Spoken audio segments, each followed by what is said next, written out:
ऐसी ही बेहतरीन कहानियाँ सुनने के लिए केपी नॉवल चैनल को लाइक, शेयर और सब्सक्राइब करें। आने वाली कहानियों के बारे में जानने के लिए हमारे टेलीग्राम से जुड़ें। लिंक डिस्क्रिप्शन में है। Hitman with A badass system, अध्याय 1061 देवताओं के दूत, तुम क्या करने जा रहे हो? बौने नेता डोबू ने माइकल से पूछा। उसकी आवाज़ में विद्रोह और जिज्ञासा का मिश्रण था। माइकल ने डोबू की पूछताछ का कोई जवाब नहीं दिया। इसके बजाय उसने बौने को बेदर्दी से बाहर फेंक दिया, दूसरों के साथ भी इसी तरह का तिरस्कार किया, उन्हें मंदिर से बाहर निकाल दिया जैसे कि वे निर्जीव वस्तुएं हों। वे मंदिर के बाहर रेत पर एक सुस्त धमाके के साथ गिरे, उनके स्थिर शरीर मुश्किल से प्रतिक्रिया कर पा रहे थे। जैसे ही माइकल मंदिर से बाहर निकला, उसने अपनी गर्दन को जोर से फैलाया। आगे क्या होने वाला है, इसके लिए तैयार हो गया। तुम कमीने, हमें मार दो, डोबू की चीख गूंज उठी, लेकिन माइकल ने अपनी कार्रवाई जारी रखी, लकवाग्रस्त बौनों को तेज और सटीक हरकतों से एक साथ बांध दिया। क्या तुम्हें उड़ना पसंद है? माइकल ने डोबू से पूछा। उसके शब्दों में व्यंग्य की झलक थी, जबकि अन्य बौने असहाय होकर संघर्ष कर रहे थे। वे केवल अपनी आंखें हिला सकते थे, जो माइकल की हरकतों की तरलता के बिल्कुल विपरीत था। तुम किस बारे में बात कर रहे हो? बौने नेता ने झपट्टा मारा, लेकिन इससे पहले कि वह इसे समझ पाता, उसने खुद को आसमान में उठा हुआ पाया, दूसरों से बंधा हुआ। शीट! डोबू के होठों से चीख निकल गई, जो एक तेज उन्माद में थी। जिस क्षण माइकल बादलों को छूने वाला था, उसने बौनों को पकड़ने वाली रस्सी को छोड़ दिया, जिससे वे नीचे गिर गए। जैसे ही वे गिरे, हवा उनके चेहरों पर लगी। डोबू की चीखें हवा में भर गईं, जबकि अन्य केवल आसन भय का अनुभव कर सकते थे। उनकी सुरक्षात्मक श्रृंखला की कमी स्पष्ट हो गई, और अपरिहार्य परिणाम स्पष्ट था। माइकल ने खुद को दूर करते हुए रेत सम्राट को रेगिस्तान से निकलते देखा। उसके विशाल जबड़े छोटे छोटे आकृतियों को खा रहे थे। चलो चलते हैं, माइकल ने शांति से घोषणा की, जब रेत सम्राट वापस टीलों में छिप गया। क्या बर्मियन शहर मानचित्र पर चिन्हित है? अयाग ने पूछा। नहीं, लेकिन ये दिव्य द्वारों के लिए हमारे मार्ग पर है, माइकल ने उत्तर दिया। उसकी निगाहें मानचित्र पर टिकी हुई थीं। आखिरकार बर्मियन शहर क्षितिज पर दिखाई दिया। रेगिस्तानी परिदृश्य के बीच बसा ये शहर एक असाधारण दृश्य था। इसकी इमारतें रेत से ही बनाई गई थीं, जो वास्तुकला और पर्यावरण के मेल का एक विस्मयकारी उदाहरण है। रेत की दीवारें शहर को घेरती थीं, जो प्राकृतिक भूभाग के साथ घुल मिल जाती थीं, जो कठोर रेगिस्तानी हवाओं से सुरक्षा प्रदान करती थीं। मशालें टिमटिमाती थीं, जो रेतीली सड़कों पर नाचती हुई एक गर्म चमक बिखेरती थीं, जो माइकल के पास आते ही रात को रोशन कर देती थीं। हमें उतरना चाहिए और पैदल आगे बढ़ना चाहिए, माइकल के कोट की जेब में घुसने से पहले वेदोरा ने सलाह दी। हमें वास्तव में आपकी उपस्थिति के लिए एक समाधान खोजने की आवश्यकता है। मुझे आपके लिए एक परिवर्तन औषधि बनाना याद रखना होगा, माइकल ने धीरे से रेतीली जमीन पर उतरते हुए टिप्पणी की। मुझे ये जानने की उत्सुकता है कि उन बौनों ने क्या कहा। हमारी प्रजाति को कृत्रिम रूप से बनाना, ये कैसे संभव है? अयाग ने माइकल के विचार जानने के लिए पूछा। सही संसाधन, ज्ञान और समय दिए जाने पर लगभग कुछ भी हासिल किया जा सकता है। हम बाद में इस पर विचार करेंगे। अभी के लिए चलो शहर में रात बिताते हैं, इस क्षेत्र के बारे में जानकारी इकट्ठा करते हैं और फिर दिव्य द्वारों की ओर बढ़ते हैं, माइकल ने शहर की ओर बढ़ते हुए फैसला किया। शहर की ओर जाते हुए माइकल गार्ड की अनुपस्थिति से हैरान रह गया। यह अपने आप में एक आश्चर्य था। जैसे ही उसने अंदर कदम रखा, उसने देखा कि उसके सामने हलचल भरी गतिविधि चल रही थी। फिर भी अजीब बात यह थी कि एक भी गार्ड उसके रास्ते में नहीं आया। माइकल के सामने बर्मियान शहर फैला हुआ था, रेत और पत्थर से बुनी गई एक जटिल टेपेस्ट्री। इसकी इमारतें रेगिस्तान से उठी हुई थीं, जो पारंपरिक सामग्रियों से नहीं बल्कि उसके पैरों के नीचे की रेत से बनी थीं। संरचनाएं पर्यावरण के साथ घुल मिल गई थीं, जो शहर के निवासियों की लचीलापन का प्रमाण था। जैसे ही माइकल हलचल भरी सड़कों से गुजरा, बातचीत उसके कानों तक पहुंची, चर्चाओं के टुकड़े जो इस क्षेत्र की एक स्पष्ट तस्वीर पेश करते थे। क्या आपने रेनार और क्रानार के बीच युद्ध के बारे में नवीनतम समाचार सुना है? भीड़ में से एक व्यक्ति ने दूसरे से पूछा। उनकी आवाज़ में जिज्ञासा और चिंता का मिश्रण था। हाँ, ये बढ़ रहा है। कुछ लोग कहते हैं कि रेनार की सेना एक और क्षेत्र को सुरक्षित करने में कामयाब रही, दूसरे व्यक्ति ने अपना सिर हिलाते हुए उत्तर दिया। और आगरा के उपासकों का क्या? तीसरी आवाज़ में चिंता झलक रही थी। मैंने सुना है कि वे युद्ध से भाग रहे लोगों को अपना शिकार बना रहे हैं। भागने की कोशिश कर रहे लोगों को मार दिया जा रहा है या लूट लिया जा रहा है। सच है, यह एक दुष्स्वप्न बन रहा है। आगरा के उपासकों का मानना है कि युद्ध से होने वाली अराजकता उनके भगवान की शक्ति को बढ़ाती है, पहले व्यक्ति ने कहा। उनकी आवाज़ में डर था। चहल पहल भरी सड़कों पर माइकल के कानों ने हवा में बह रही बातचीत के अंश सुने। मार्गदर्शन के लिए वह एक स्थानीय निवासी के पास गया और पूछा, माफ़ कीजिए, क्या आप मुझे कोई ऐसी जगह बता सकते हैं जहां मैं रात भर रुक सकता हूं, शायद कोई शराबखाना? ज़रूर, उस आदमी ने आगे की ओर इशारा करते हुए जवाब दिया। बस सीधे आगे बढ़ो और पहले बाएं मुड़ो। आप सैंड कैसल सराय को मिस नहीं कर सकते। दिए गए निर्देशों का पालन करते हुए माइकल ने खुद को लोगों के एक छोटे समूह के साथ चलते हुए पाया जो उसी दिशा में जा रहे थे। जैसे ही वह संकेतित कोने पर मुड़ा, एक विशिष्ट शंकु के आकार की संरचना दिखाई दी जो रेत से बनी थी और जिस पर लकड़ी का एक चिन्ह लगा हुआ था जिस पर सैंड कैसल लिखा था। सराय में प्रवेश करते ही माइकल उसके गर्म वातावरण से घिर गया। अंदर मोमबत्ती धारकों और मशालों की एक सरनी से सजाया गया था जो पूरे कमरे में एक सौम्य चमक बिखेर रहे थे। हवा में शराब की खुशबू थी और जगह जगह जीवंत बकबक की आवाज़ें गूंज रही थीं। जीवंत भीड़ के बीच माइकल एक खाली सीट पर एक हुड वाले आदमी के बगल में बैठा था। माइकल खाली सीट पर बैठ गया और हलचल भरे माहौल के बावजूद तुरंत एक लाल बालों वाले युवा वेटर का ध्यान अपनी ओर आकर्षित कर लिया।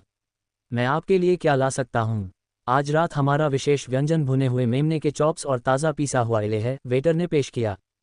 मैं विशेष व्यंजन लूंगा, माइकल ने जवाब दिया, जिसके बाद युवक ने सिर हिलाया और फिर भीड़ में गायब हो गया। बातचीत के शोरगुल के बीच माइकल ने चल रहे युद्ध और राज्य पर इसके प्रभाव के बारे में चर्चा करते हुए कुछ अंश सुने। एक शराबी ने युद्ध के बढ़ने की शिकायत की जबकि दूसरे ने देवताओं के बारे में बुरा बोलने से सावधान किया। अन्य लोग भी शामिल हुए, संघर्ष को समाप्त करने की अपनी सामूहिक इच्छा व्यक्त करते हुए आगरा के उपासकों को अराजकता से लाभ उठाने के लिए दोषी ठहराया। जब विषय आगरा के उपासकों की ओर मुड़ा तो माइकल ने मानसिक रूप से राज्य के संघर्ष में उनकी स्पष्ट भूमिका को नोट किया। सुनते समय उसे युवक से एले का मग मिला जिसने उसे बताया कि उसका भोजन जल्द ही आ जाएगा। धन्यवाद, माइकल ने स्वीकार किया, उसकी निगाहें दृश्य पर टिकी रहीं। अचानक उसकी अभिव्यक्ति एक भ्रूभंग में बदल गई क्योंकि उसने अपनी पर्यावरण जागरूकता के माध्यम से सराय के चारों ओर एक दुर्जेय उपस्थिति को महसूस किया। ये शक्तिशाली संस्थाएं सभी दिशाओं से आश्चर्यजनक गति से आ रही थीं। अचानक, इससे पहले कि कोई प्रतिक्रिया कर पाता, लकड़ी का दरवाज़ा फटकर टुकड़े टुकड़े हो गया और चमचमाते सफ़ेद कवच पहने हुए लोगों का एक समूह शराबखाने में घुस आया। उनके प्रवेश के साथ ही गोलियों की आवाज़ भी आई और उन्होंने सभी को शांत रहने का आदेश दिया। कोई भी न हिले, जहां हो वहीं रहो, बख्तरबंद लोगों में से एक ने चिल्लाया, उसकी आवाज़ तीखी और आज्ञाकारी थी। शराबखाने के अंदर मौजूद ग्राहक अचानक हुए इस घुसपैठ से चौंक गए, उनकी शुरुआती बातचीत चौंका देने वाली चीखों में बदल गई। फरिश्ते, किसी ने अविश्वास में चिल्लाया। घुसपैठियों का समूह, जो दिखने में बिल्कुल फरिश्ते लग रहे थे, ने तेजी से अधिकार के साथ काम किया। उन्होंने अपने हथियार भ्रमित भीड़ पर तान दिए जिससे वे घुटने टेकने पर मजबूर हो गए। लोगों के चेहरे पर भय और घबराहट साफ झलक रही थी क्योंकि लोग उनकी बात मान रहे थे। माइकल की नज़र स्वर्गदूतों पर टिकी हुई थी, उनकी पीठ पर पंखदार पंख और उनकी कमर पर लटकी चांदी की तलवारों की चमक को देख रहा था। उनकी प्रभावशाली उपस्थिति और चमचमाते कवच ने उन्हें दुर्जेय प्राणी के रूप में चिन्हित किया और वह अपनी सीट पर स्थिर रहा, अपनी क्षमताओं को छिपाते हुए ध्यान से सामने आने वाले दृश्य को देख रहा था। जैसे जैसे तनावपूर्ण मिनट बीतते गए, स्वर्गदूतों में से एक माइकल की मेज के पास पहुंचा। एक सख्त भाव के साथ स्वर्गदूत ने उसे और उसके बगल में बैठे आदमी को जोर से धक्का दिया, उनके शरीर घुटनों पर आ गए। उसके कंधे पर स्वर्गदूत के हाथ का दबाव दृढ़ था जिससे प्रतिरोध के लिए कोई जगह नहीं बची। धीरे धीरे ये दृश्य पूरे सराय में दोहराया गया जिसमें संरक्षक स्वर्गदूतों की चौकस निगाहों के नीचे घुटने टेकने के लिए मजबूर हो गए। माइकल ने देखा कि कैसे एक बार जीवंत माहौल पूरी तरह से समर्पण में बदल गया। लोगों की आंखों में डर स्पष्ट था, जो उनके स्थान पर आक्रमण करने वाले दिव्य प्राणियों से सीधे आंख मिलाने से बचते थे। जैसे ही स्वर्गदूतों ने सत्ता पर अपना प्रभुत्व स्थापित किया, प्रार्थनाओं की फुसफुसाहट और धीमी सिसकियां हवा में भर गईं। माइकल सतर्क रहा, उसकी सहज बुद्धि उसे बता रही थी कि इस मुठभेड़ का क्षेत्र में होने वाली घटनाओं से कुछ लेना देना हो सकता है, संभवतः रेनार और क्रानार के बीच युद्ध से जुड़ा हुआ हो। एक तनावपूर्ण चुप्पी के बाद शानदार सफ़ेद कवच पहने एक व्यक्ति शराबखाने में दाखिल हुआ, उसके भारी कदमों की आवाज़ अशुभ ढोल की थाप की तरह गूंज रही थी। देवदूत के सुनहरे पंखों ने उसे अलग पहचान दी और उसके आने पर अन्य देवदूत उसके सामने सख्ती से खड़े हो गए। मुझे पता चला है कि तुम्हारे बीच एक आगरा उपासक रहता है, चमकते पंखों वाले देवदूत ने भयभीत संरक्षकों को संबोधित किया। उसकी आवाज़ मापी हुई थी, लेकिन उसके शब्दों में घातक इरादे की एक अंतर्निहित धारा थी। देवदूत की घोषणा पर शराबखाने के रहने वालों ने भयभीत नज़रों का आदान प्रदान किया और धीमी आवाज़ में फुसफुसाए, अब अपराधी को उजागर करो, नहीं तो सभी को परिणाम भुगतने होंगे। 100 निर्दोष लोगों की बलि दी जा सकती है, लेकिन एक भी आगरा उपासक दंड से बच नहीं पाएगा, देवदूत ने बिना किसी दया के घोषणा की।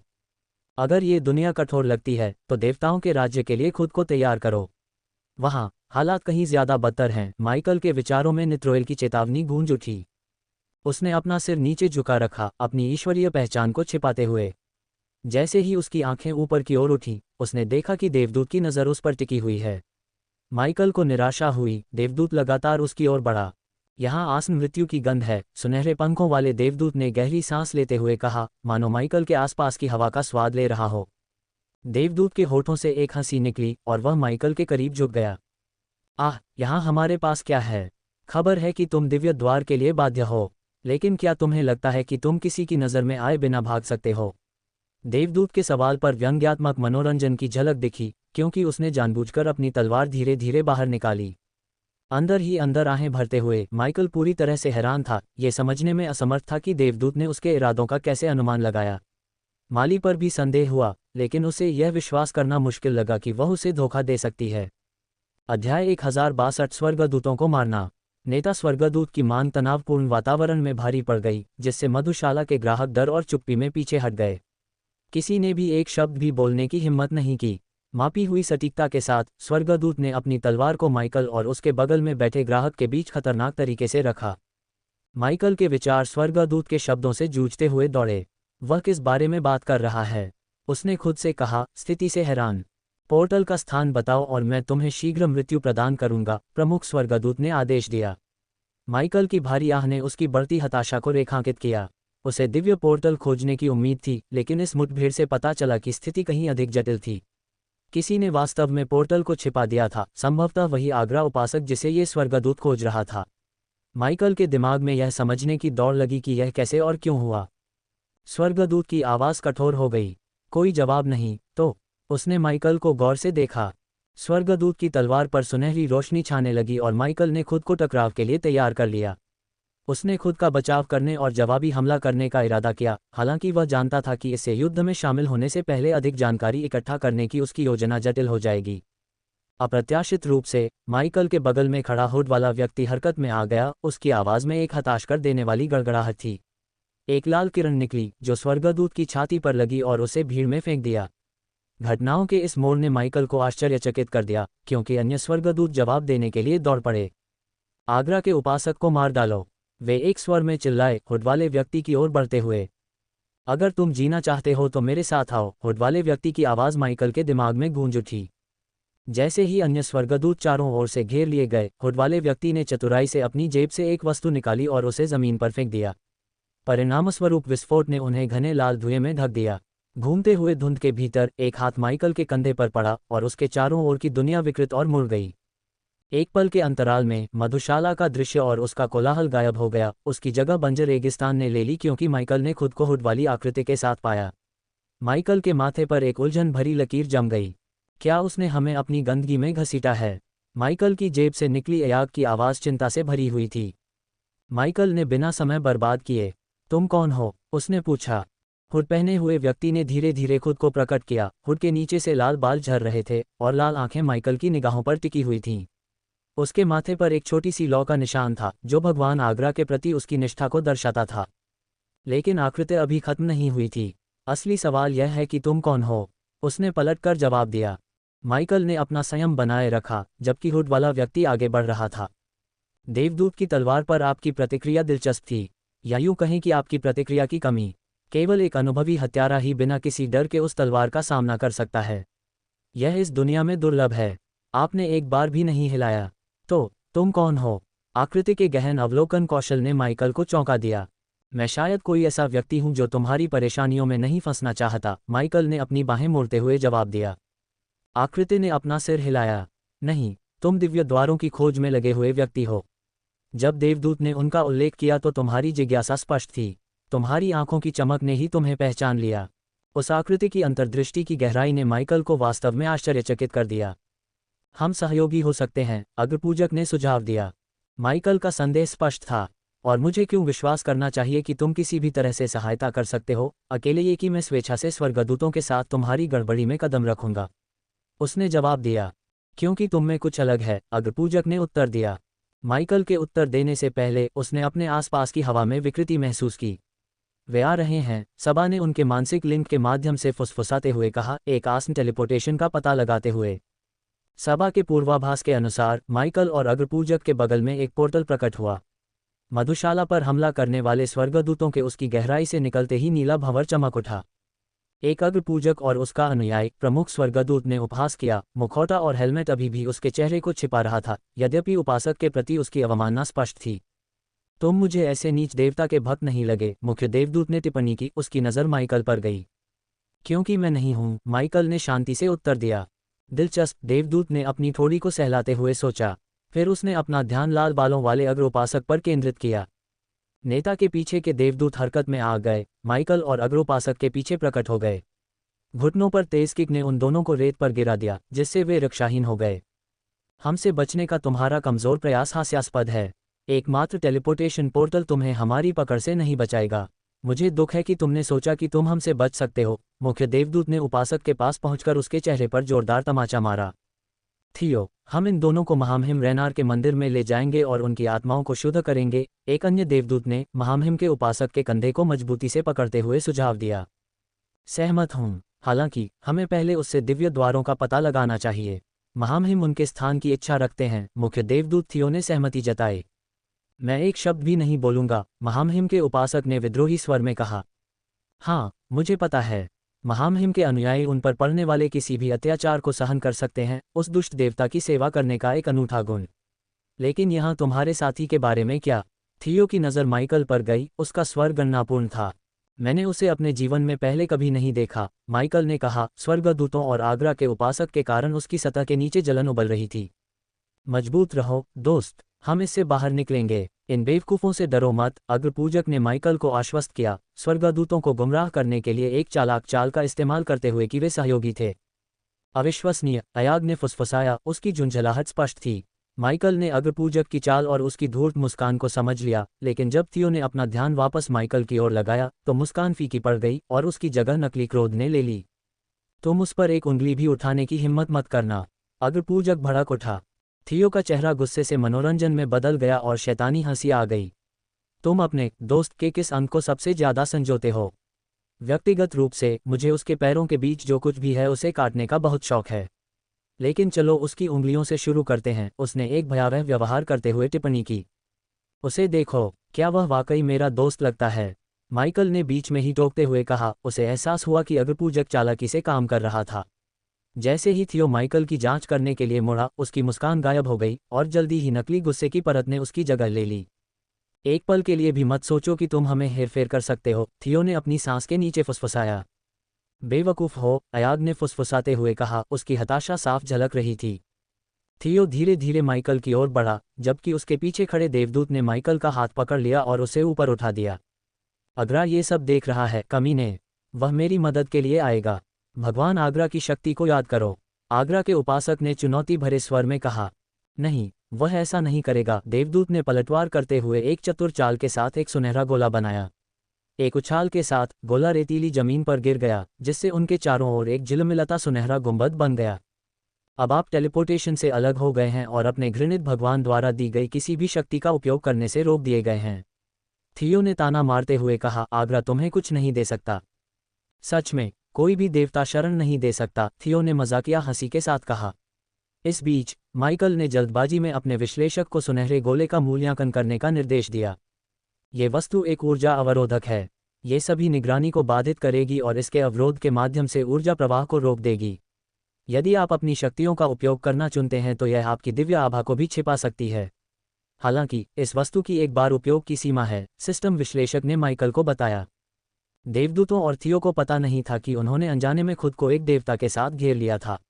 उनका इरादा आगरा के उपासक को अलग करना और देवता आगरा के किसी भी हस्तक्षेप को विफल करना था।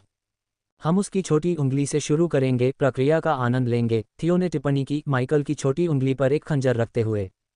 जब भी मैं इससे बचने की कोशिश करता हूं तो मैं हमेशा खुद को मुसीबत में पाता हूं, माइकल ने आह भरी। थियो हैरान रह गया, उसे उम्मीद थी कि माइकल चिल्लाएगा और मदद के लिए विनती करेगा।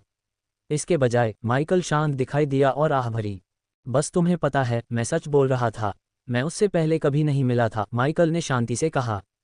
मजबूत रहो भाई, आगरा के उपासक ने चिल्लाते हुए कहा, अपने और माइकल के बीच दोस्ती का दिखावा करते हुए।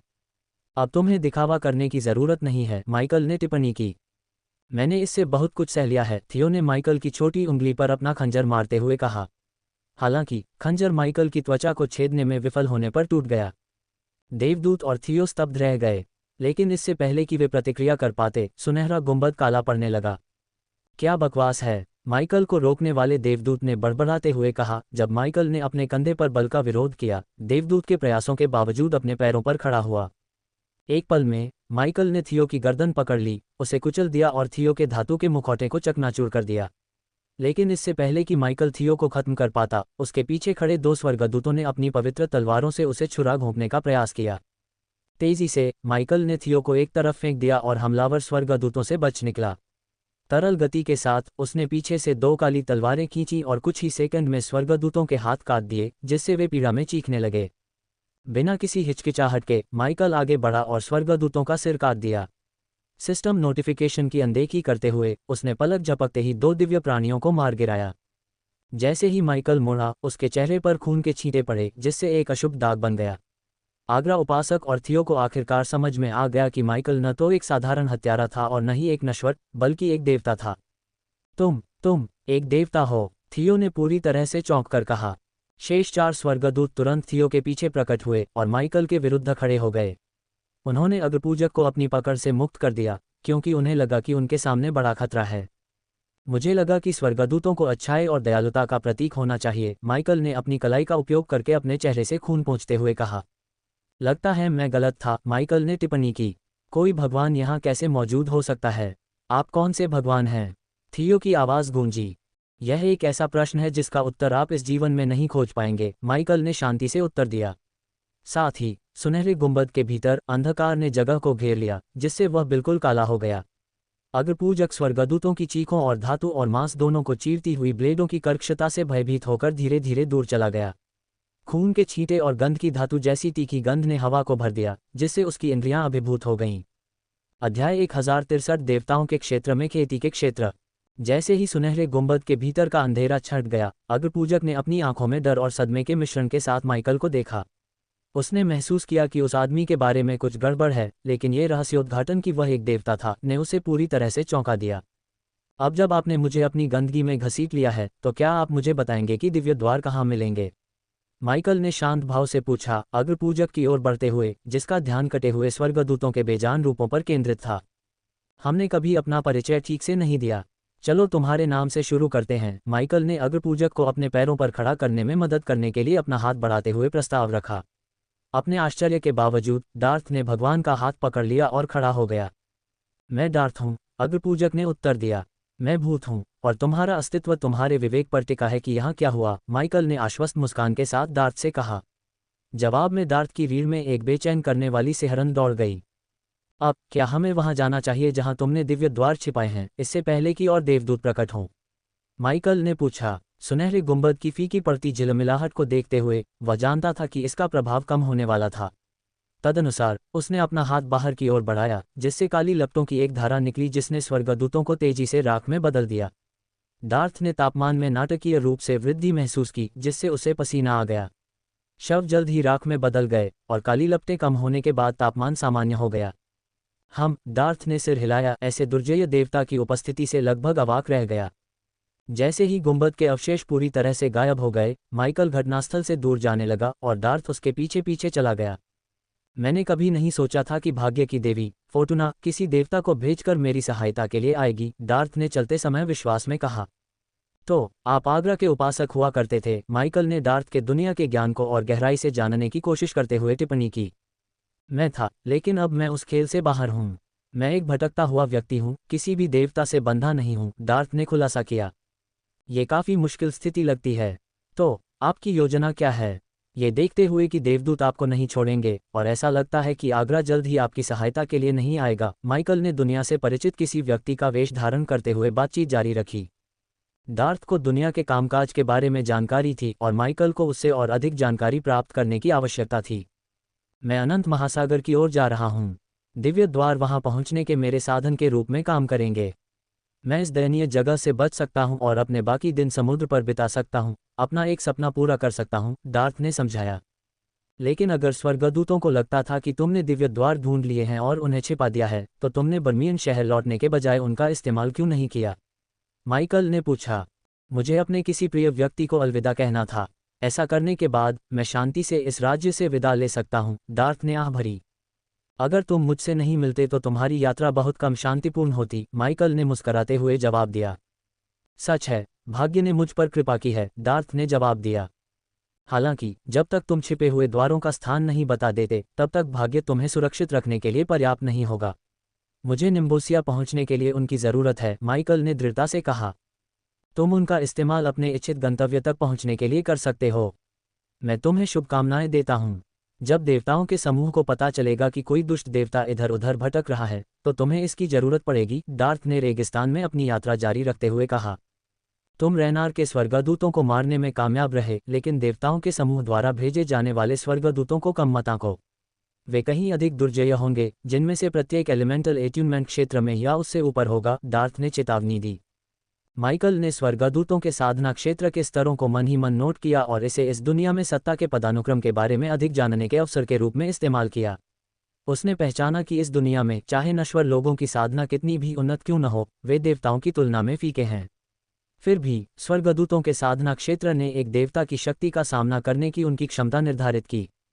उदाहरण के लिए, केवल उच्च स्तरीय देवदूत ही अपनी ऊर्जा को अपने संरक्षक देवता की कृपा के अंश के साथ मिलाकर जीवित रह सकते हैं। इस मामले में थियो आध्यात्मिक भ्रूण क्षेत्र में था, जहां साधक अपने डेंटियन के भीतर एक आध्यात्मिक भ्रूण बनाते हैं जो संभावित शक्ति का बीज है। ये स्तर 9 स्तरीय साधना पदानुक्रम में तीसरा था, इसलिए थियो केवल स्तर 3 के देवता की कृपा के अंश को ही सहन कर सकता था। संक्षेप में, देवदूत के साधना क्षेत्र ने देवता की कृपा को अवशोषित करने और झेलने की उनकी क्षमता निर्धारित की। क्या आप अपने नश्वर लोगों के साधना क्षेत्रों के बारे में मेरी याददाश्त ताज़ा कर सकते हैं? माइकल ने अज्ञानता का नाटक करते हुए और गुप्त रूप से अधिक जानकारी की तलाश करते हुए पूछा। डार्थ ने अपने बगल में बैठे देवता के बारे में कुछ अजीब महसूस करते हुए अब स्थिति में हेरफेर करने का प्रयास नहीं किया। डार्थ ने सूचीबद्ध किया, हमारे पास आरंभिक क्षेत्र, क्यूई जागृति क्षेत्र, आध्यात्मिक भ्रूण क्षेत्र, मौलिक सामंजस्य क्षेत्र, दिव्य अनुनाद क्षेत्र, आत्मा प्रज्वलन क्षेत्र, ईथर सम्लन क्षेत्र, शून्य पारलौकिकता क्षेत्र और दिव्य आरोहण क्षेत्र है। माइकल ने इस दुनिया के निवासियों के लिए क्षेत्र पदानुक्रम के बारे में इस जानकारी को मानसिक रूप से सूचीबद्ध किया। सच में, केवल कुछ चुनिंदा भक्त उपासक या देवताओं द्वारा पसंद किए जाने वाले लोग ही आरंभिक क्षेत्र को प्राप्त कर सकते थे। अधिकांश आबादी शक्तिहीन रही और कुछ जो नश्वर क्षेत्र में दिव्य अवस्था तक पहुंच गए थे, आरोहण पर उनकी शक्तियां और स्मृतियां छीन ली गईं और वे केवल कमजोर के रूप में पुनर्जन्म ले रहे थे। माइकल चलते रहे, उन्हें माली द्वारा देवताओं के क्षेत्र में देवत्व के पदानुक्रम के बारे में उनके साथ साझा किए गए शब्द याद आए। ये चरण है नवजात देवता, अर्ध देवता, दिव्य देवता, ईथर देवता, सूक्ष्म देवता, ज्येष्ठ देवता, आदिम देवता, पारलौकिक देवता और प्राचीन देवता। हालांकि ऐसा कहा जाता है कि प्राचीन देवता का स्तर एक मिथक बन गया है, क्योंकि कोई भी, यहाँ तक कि देवताओं के देवता भी, उस शिखर तक पहुँचने में कामयाब नहीं हुए हैं। जैसे ही हम पोर्टल के पास पहुंचेंगे हम अलग हो सकते हैं, डार्थ ने कहा, जिससे उनके चारों ओर की खामोशी टूट गई। क्या आप निम्बोसिया गए हैं? माइकल ने डार्थ से पूछा। हाँ, 1-2 बार। वहाँ पर बहुत गड़बड़ है। चूंकि आप देवताओं के देवता नहीं हैं, इसलिए मैं वहाँ जाने की सलाह नहीं दूंगा। रैनार कभी कभी आगरा से भी ज़्यादा पागल हो सकता है। मैं वास्तव में वर्षा के देवता के शासन के अधीन लोगों के लिए खेद महसूस करता हूँ, डार्थ ने आह भरते हुए रेनार के शासन के अधीन लोगों के लिए अपनी सहानुभूति दिखाते हुए कहा। जिज्ञासा जागृत हुई, क्या ये स्पष्ट नहीं है? आपने अभी अभी रेनार के स्वर्गदूतों को मार गिराया है, एक देवता के स्वर्गदूत। आप क्यों मानते हैं कि मैं देवताओं के समूह से नहीं हूँ? माइकल की जिज्ञासा जागृत हुई, क्या ये स्पष्ट नहीं है? आपने अभी अभी रेनार के स्वर्गदूतों को मार गिराया है, एक देवता के स्वर्गदूत। देवताओं के समूह में किसी के लिए दूसरे देवता के स्वर्गदूतों को मारना दुर्लभ है। एक देवता के स्वर्गदूतों द्वारा दूसरे देवता के स्वर्गदूतों को मारना तो हुआ है, लेकिन देवताओं द्वारा दूसरे देवता के स्वर्गदूतों को सीधे मारना, ऐसा मैंने कभी नहीं सुना है, डार्थ ने समझाया। जैसे जैसे माइकल और डार्थ दिव्य द्वारों की ओर अपनी यात्रा जारी रखते गए, माइकल को डार्थ के दृष्टिकोण से देवताओं के क्षेत्र के बारे में अधिक जानकारी प्राप्त हुई। हालांकि डार्थ को इस अजीबोगरीब घटना के बारे में पता नहीं था जो देवताओं को उनके क्षेत्र से बाहर जाने से रोकती है, एक ऐसा विषय जिसे माइकल जानने के लिए उत्सुक था। अगर आपको मेरे पूछने पर कोई आपत्ति न हो तो आप निम्बोसिया क्यों जा रहे हैं? डार्थ ने पूछा। मैं छुट्टी मना रहा हूं और दुनिया की खोज कर रहा हूं, माइकल ने एक व्यंग्यात्मक मुस्कान के साथ जवाब दिया। डार्थ को एहसास हुआ कि माइकल निम्बोसिया जाने के अपने असली उद्देश्य को नहीं बताएगा। थियो और उसके स्वर्गदूतों से छुटकारा पाने के अलावा उसे किसी और चीज़ में कोई दिलचस्पी नहीं थी। अब जब वे तस्वीर से बाहर हो गए थे तो डार्थ का ध्यान अनंत महासागर तक पहुंचने और वहां नए सिरे से शुरुआत करने पर था। क्या होगा अगर आगरा अपने स्वर्गदूतों को आपको अपनी भक्ति छोड़ने के लिए दंडित करने के लिए भेजता है? माइकल ने पूछा, एक देवता की पूजा को त्यागने के परिणामों की जांच करते हुए। मुझे उम्मीद है कि जब तक मैं अनंत महासागर तक नहीं पहुंच जाता तब तक वह ऐसा नहीं करेगा। एक बार जब मैं वहां पहुंच जाता हूं तो कोई भी मुझे पकड़ नहीं सकता, डार्थ ने समझाया। ऐसा क्यों है? माइकल ने पूछा। डार्थ एक बार फिर देवता के ज्ञान की कमी से हैरान था। फिर भी उन्होंने तब तक जानकारी साझा करना चुना जब तक वे छिपे हुए दिव्य द्वारों के स्थान तक नहीं पहुंच गए। अनंत महासागर ने एक कारण से अपना नाम कमाया है। इसके अलावा देवताओं का महासागर पर कोई अधिकार नहीं है, यह एक निषिद्ध क्षेत्र है, डार्थ ने स्पष्ट किया।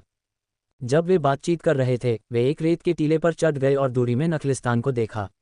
नखलिस्तान की हरियाली आसपास के रेगिस्तान से बिल्कुल अलग थी। क्या यहीं पर आपने पोर्टल छिपाए हैं? माइकल ने डार्थ से पूछा। डार्थ ने सिर हिलाया।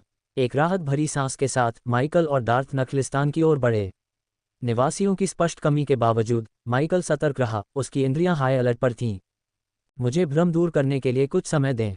एक बार वे चले जाएं तो मैं पोर्टल सक्रिय कर दूंगा और आप निम्बोसिया तक पहुंचने के लिए एक का उपयोग कर सकते हैं, डार्थ ने माइकल को निर्देश दिया। यह एक योजना की तरह लगता है, माइकल ने जवाब दिया। जैसे जैसे नखलिस्तान करीब आता गया माइकल का उत्साह बढ़ता गया। देवताओं के क्षेत्र में चुनौतियां और अवसर दोनों थे जिन्हें वह तलाशने के लिए उत्सुक था। भ्रम को दूर करने के लिए आपको कितना समय चाहिए? माइकल ने पूछा। 10 मिनट पर्याप्त होंगे, डार्थ ने उत्तर दिया। नखलिस्तान के पास पहुंचकर माइकल ठंडे पानी से अपना चेहरा धोने के लिए नीचे बैठ गया। उसकी त्वचा पर पानी की ताज़ा अनुभूति ने उसे फिर से तरोताज़ा कर दिया। क्या हम वाकई इस आदमी पर भरोसा कर सकते हैं? अयाग की आवाज़ उसके कोट की जेब से फुसफुसाती हुई आई। बिल्कुल नहीं, और हमें इसकी ज़रूरत भी नहीं है। एक बार जब हमारे पास पोर्टल होगा तो हम अपने अपने रास्ते पर चलेंगे, माइकल ने उत्तर दिया। मुझे लगता है कि हमें उसे खत्म कर देना चाहिए, अयाग ने सुझाव दिया। नहीं, मुझे संदेह है कि उसके पास कुछ तरकीबें हैं। हमें इस दुनिया में तब तक और दुश्मन नहीं बनाने चाहिए जब तक हम स्थिति को बेहतर तरीके से नहीं समझ लेते, माइकल ने समझाया। अपना चेहरा धोते समय माइकल ने साफ पानी में अपने प्रतिबिंब पर नजर डाली, लेकिन उसका ध्यान जल्दी ही किसी और चीज पर चला गया। आकाश में एक ज्वलंत और चमकदार वस्तु तेजी से उनके पास आ रही थी। धीरे धीरे मुड़ते हुए माइकल ने देखा कि एक शूटिंग स्टार सीधे उनकी ओर बढ़ रहा था।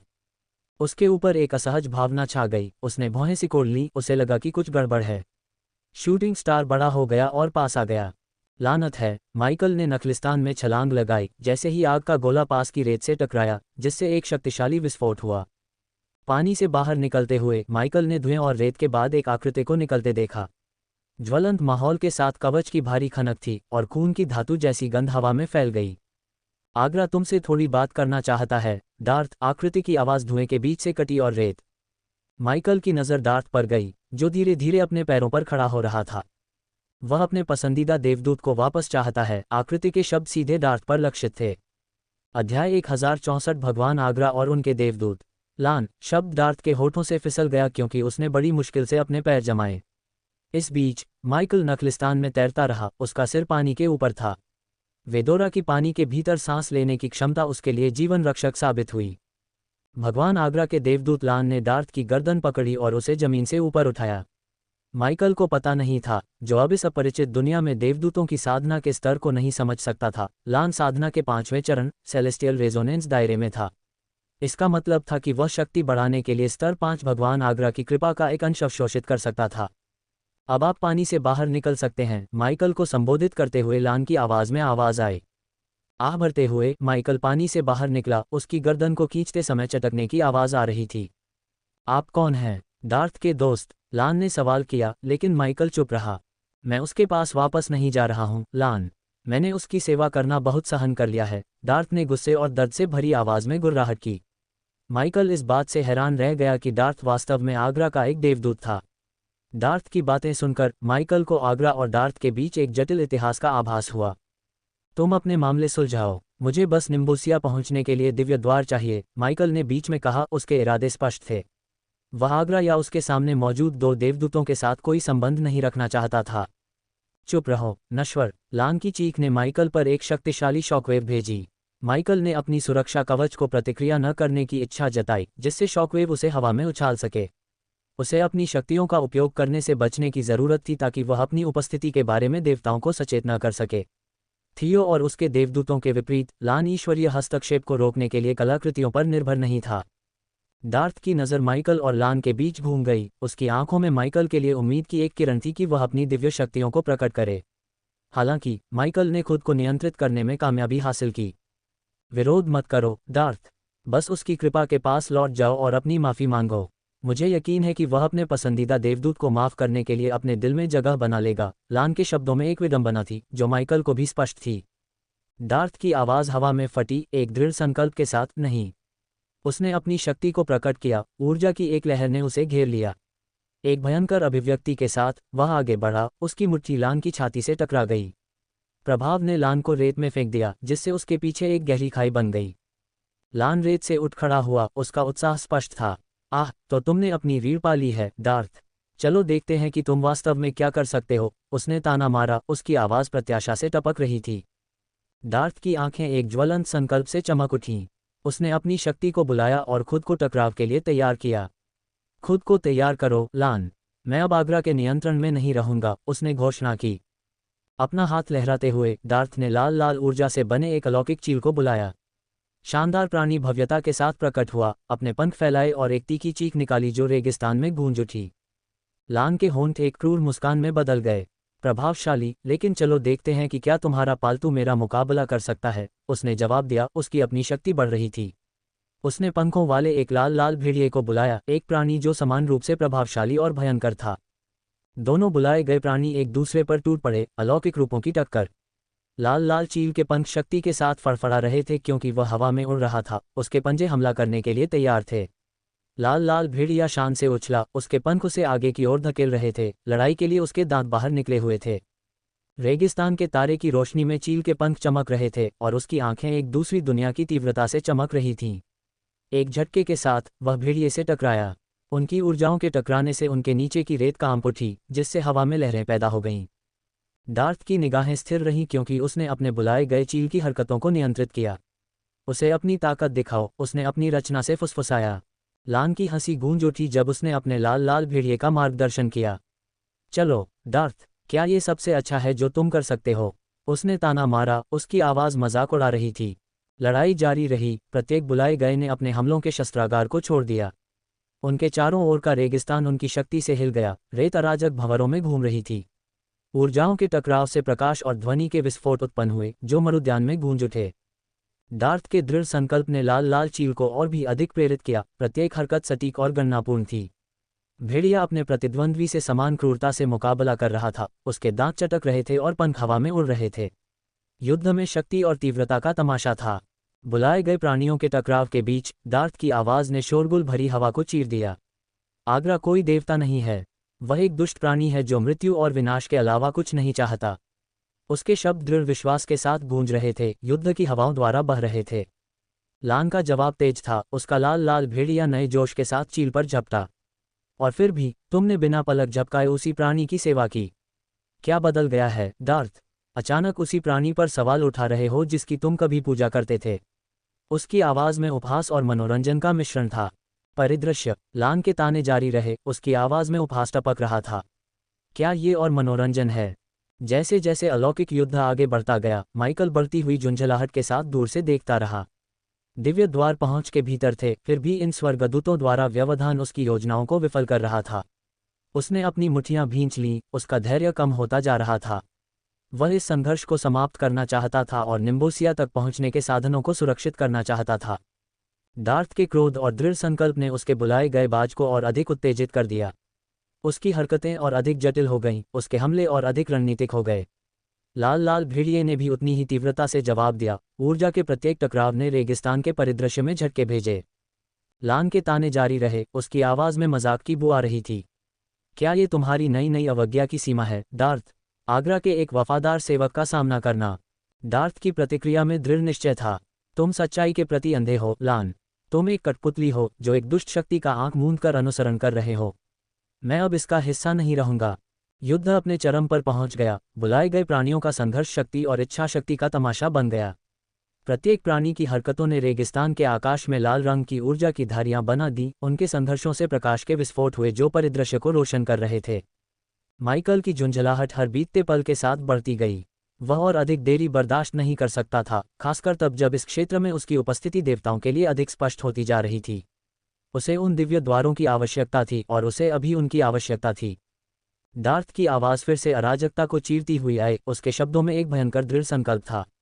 अग्रा ने मुझे एक बार धोखा दिया हो सकता है, लेकिन मैं अब उसका मोहरा नहीं रहूंगा। लन की हंसी गूंज उठी, जो युद्ध के कोलाहल को चीरती हुई आई। और तुम क्या हासिल करना चाहते हो, डार्थ? मुझे हराने से तुम्हारा भाग्य नहीं बदलेगा। आप आग्रा द्वारा चिन्हित हैं। यह आग्रा देवता एक बड़ी बात लगती है, भूत। माइकल की जेब के भीतर से याग की आवाज़ सुनाई दी। हाँ, मुझे लगता है कि हम भविष्य में उसके रास्ते में आ सकते हैं, सबा ने कहा। मुझे परवाह नहीं है, मुझे दिव्य पोर्टल की आवश्यकता है और एलान आदमी मेरी योजनाओं को गड़बड़ कर रहा है, माइकल ने निराशा के संकेत के साथ उत्तर दिया। ठीक है, आप अपनी शक्तियों का उपयोग किए बिना उसे नहीं मार सकते, अयाग ने बताया। सच है, लेकिन मैं कम से कम उसका ध्यान भटका सकता हूँ। शायद इससे डार्थ को फायदा मिल जाए, माइकल ने योजना बनाई। उम्मीद है कि ध्यान भटकाने से डार्थ को लड़ाई में बढ़त हासिल करने में मदद मिलेगी। अब कभी भी, माइकल अपनी चाल चलने ही वाला था कि तभी डार्थ की आवाज़ अराजकता में गूंज उठी, जिससे वह रुक गया।